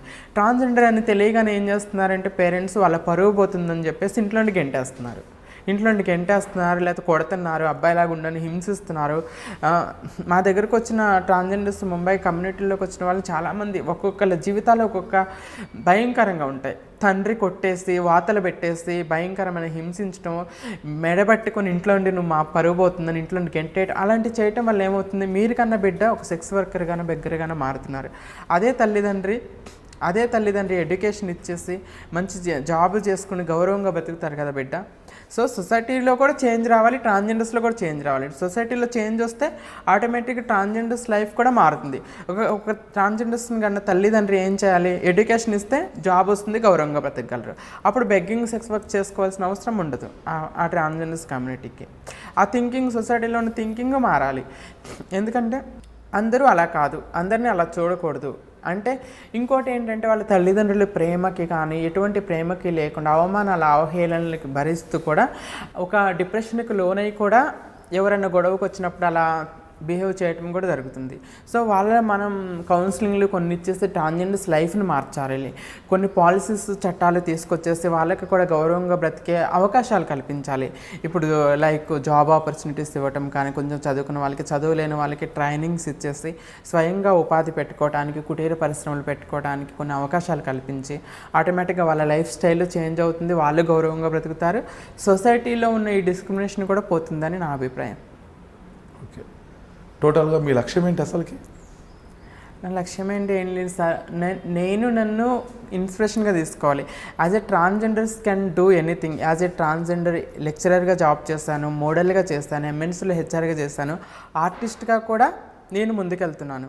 ఏం చేస్తున్నారు మీరు?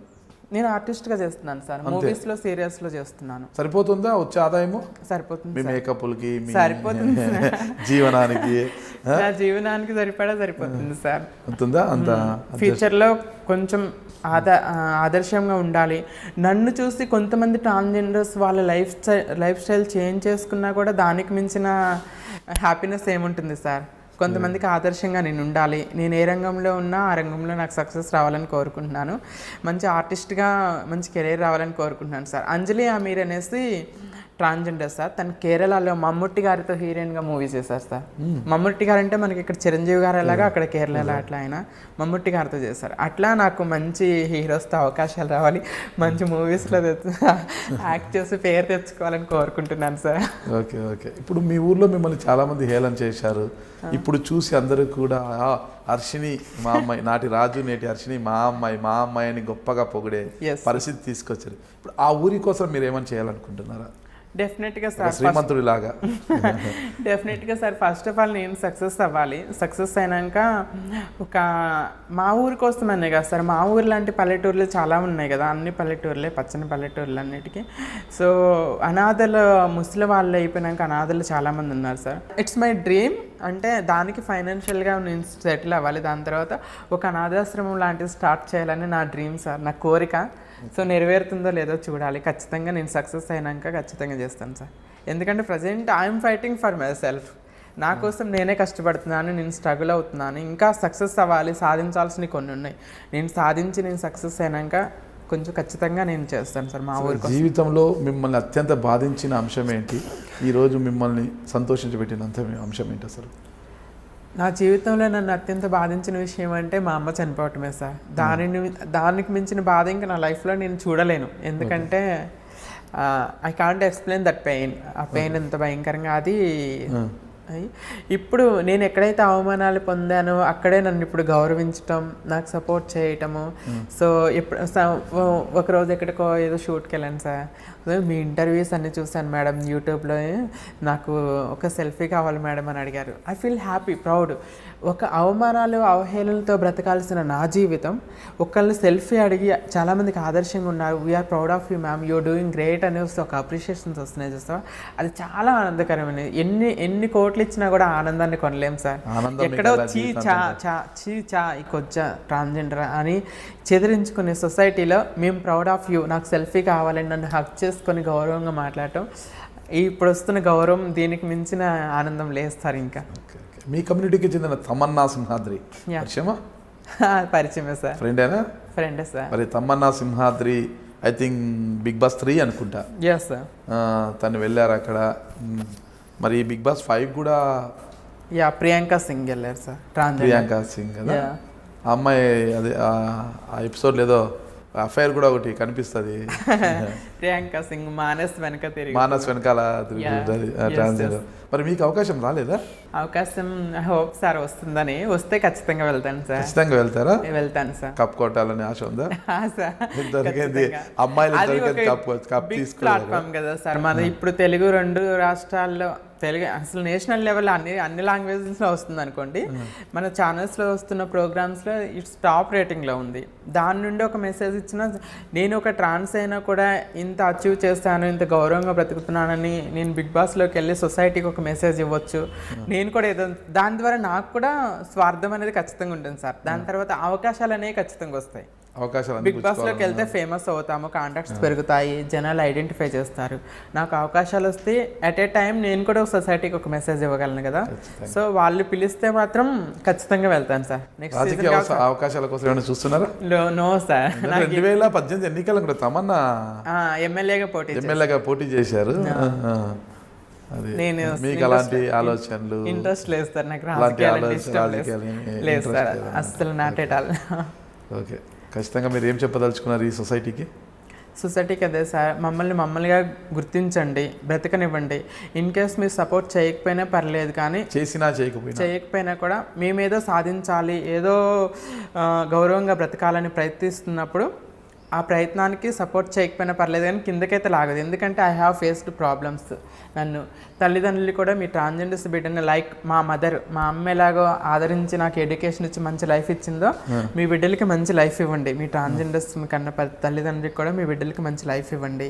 ఎట్ ఏ టైం సొసైటీలో ఉన్నటువంటి ఈ డిస్క్రిమినేషన్ పోయి మాకు కూడా గౌరవం ఉంది. సొసైటీలో ప్రాథమిక హక్కులను అనుభవించే రైట్స్ మాకున్నాయి. మమ్మల్ని గౌరవంగా బ్రతకనీయమని కోరుకుంటున్నాను. నా తరఫున ఒక చిన్న విన్నపం, మీకు ఒక ట్రాన్స్జెండర్గా మీకు ట్రాన్స్జెండరు ఎలా చిన్నతనం నుంచి ఎలాంటి సమస్యలు, ఎలాంటి వివక్షత ఎదుర్కొంటారు, ఏంటి పరిస్థితి, ట్రాన్స్జెండర్ ఎలా ఉండాలి, మీ హక్కులు ఏంటి, మీ హక్కులు కాపాడడానికి ఏం చేయాలని మీకు పూర్తిగా అవగాహన ఉంది, చదువుకున్నవారు. మీలాంటి వారు మీ సమస్యలపైన మీకేం చేస్తే బాగుంటుందని ఒక బుక్ రాయొచ్చు కదా. రాయొచ్చు సార్, తప్పకుండా. ఎవరిదైనా ఒక మంచి ఆథర్ యొక్క సలహాలు సూచనలు తీసుకొని అతని ద్వారా ఒక మంచి పుస్తకం రాయించి అంటే బాగుంటది కదా. అట్లా అందరిది గురించి కాదు, కానీ నా లైఫ్ జర్నీ ఆల్రెడీ రాస్తున్నారు సార్. డాక్టర్ కత్తిమండ ప్రతాప్ గారు అనేసి ఫేమస్ రైటర్, తను అర్ధనారి అనే ఒక బుక్ నా దగ్గర లింక్ కూడా ఉంది, రాస్తున్నారు. అది ప్రాసెస్ లో ఉంది సార్, నా లైఫ్ జర్నీ రాస్తున్నారు. సో దీని తర్వాత సార్ చెప్పేసి దానికి ట్రాన్స్జెండర్స్ ఎదుర్కొంటున్న ప్రాబ్లమ్స్, వాటికి పరిష్కారాలు, సొసైటీలో డిస్క్రిమినేషన్ పోవాలి, అందరికి మెసేజ్ ఇవ్వాలి, దాని గురించి కూడా ఒక బుక్ రాయమని రిక్వెస్ట్ చేస్తాను సార్. మీరు చెప్పింది చాలా బాగుంది, మంచి ఐడియా. రాస్తే బాగుంటుంది. నా లైఫ్ జర్నీ అయితే బుక్ వస్తుంది. మీ లైఫ్ జర్నీతో పాటు సమస్యలు, పరిష్కారాలు ఏంటి, అసలు ఈ సమాజం ఎలా చూస్తుంది, సమాజంలో మీకు గుర్తింపు రావాలంటే ఏం చేయాలి, ఈ ప్రభుత్వాలు ఏం చేయాలనే దాని మీద మీరు రాస్తే అది పేరు నిలబడిపోతుంది. డెఫినెట్గా. ఫైనల్గా ఉంటారండి, ఎవరైనా చక్కగా ఉన్నారు, అమ్మాయిలాగా ఉన్నారు, మీ అందాన్ని చూసి మిమ్మల్ని ప్రపోజ్ చేసి పెళ్లి చేసుకోవడానికి ముందుకు వస్తే చేసుకోవడానికి సిద్ధంగా ఉన్నారా? అంటే ఒక్కసారి దెబ్బతిన్నాను కదా సార్ లైఫ్లో, అంటే ఐ హ్యావ్ టు ట్రస్ట్ అతన్ని. ఖచ్చితంగా అతని మీద నాకు నమ్మకం కలగాలి. ఎందుకంటే మళ్ళీ పెళ్లి చేసుకున్న తర్వాత పిల్లలు లేరు, మా అమ్మ నాన్న వద్దంటుంది అని మధ్యలో వదిలేసే ఆ టైప్ పర్సన్ అయితే నేను చూస్ చేసుకోలేను సార్. ఇంకొకసారి ఒక పర్సన్ నా లైఫ్లోకి వచ్చారు అంటే నా జీవితాంతం నాకు తోడుండే వ్యక్తి అయితేనే నేను చేసుకుంటాను సార్. అంతే, లేకపోతే లేదు సార్. I can. ఎలాంటి ఫుడ్ తీసుకుంటుంటారు? బాగా అన్నీ తింటున్నాను సార్. ఇప్పుడు డైట్ ఏం లేదు అసలు. బిర్యానీ ఎక్కువ తింటుంటారా? Okay okay. బిర్యానీనేనా ఇంకేమన్నా? ఇంకేం లేదు సార్, బిర్యానీలే. ఓకే, బాగా తింటాను, ఫుడ్ బాగా తింటున్నాను సార్, అందుకే కొంచెం లావ్ అయ్యాను. ఇప్పుడు డైట్ చేయాలి సార్. బీర్లు, విస్కీలు? నో సార్, నాకు కూడా స్మెల్ పడుస్తారు మీలాగే. అయ్యో, నాలాగే లేదండి, నన్ను కలవబాకండి, నేను ఏదో అలా పోతుంటాను, నన్ను కలవద్దండి. కానీ అలాగే ఓకేనండి. ఓకే, ఇకపోతే ఓన్లీ చర్చికే వెళ్తారా, హిందూ దేవాలయాలకు కూడా వెళ్తుంటారా? వెళ్తుంటాను సార్, హిందూ దేవాలయాలకు కూడా వెళ్తుంటాను. First I believe Jesus, prayer చిన్నప్పుడు. ఒకవేళ మిమ్మల్ని మ్యారేజ్ చేసుకోవాలని ముందుకు వచ్చే వ్యక్తి హిందూ అయితే చేసుకుంటారా, వాళ్ళు క్రిస్టియన్ అనుకుంటారా? లేదు సార్, చేసుకుంటాను. I will accept. ఎవరు వచ్చినా మీరు మ్యారేజ్ చేసుకొని సిద్ధం. ఓకేనండి, ఖచ్చితంగా త్వరలోనే మీ మనసుకు నచ్చిన వ్యక్తి మీ ముందుకు వచ్చి మీకు ఒక మంచి జీవితాన్ని ఇవ్వాలని, ఈ సమాజంలో మీరు ఇంకా గౌరవప్రదమైన జీవితాన్ని గడపాలని, ఒక ఆర్టిస్ట్గా మీకు మీరు కోరిన మంచి అవకాశాలు రావాలని నేను కావచ్చు, మా ఇద్దరి మీడియా యాజమాన్యం కావచ్చు కోరుకుంటాం. థ్యాంక్ యూ వర్షిణి గారు. Thank you so much. Thank you so much అండి.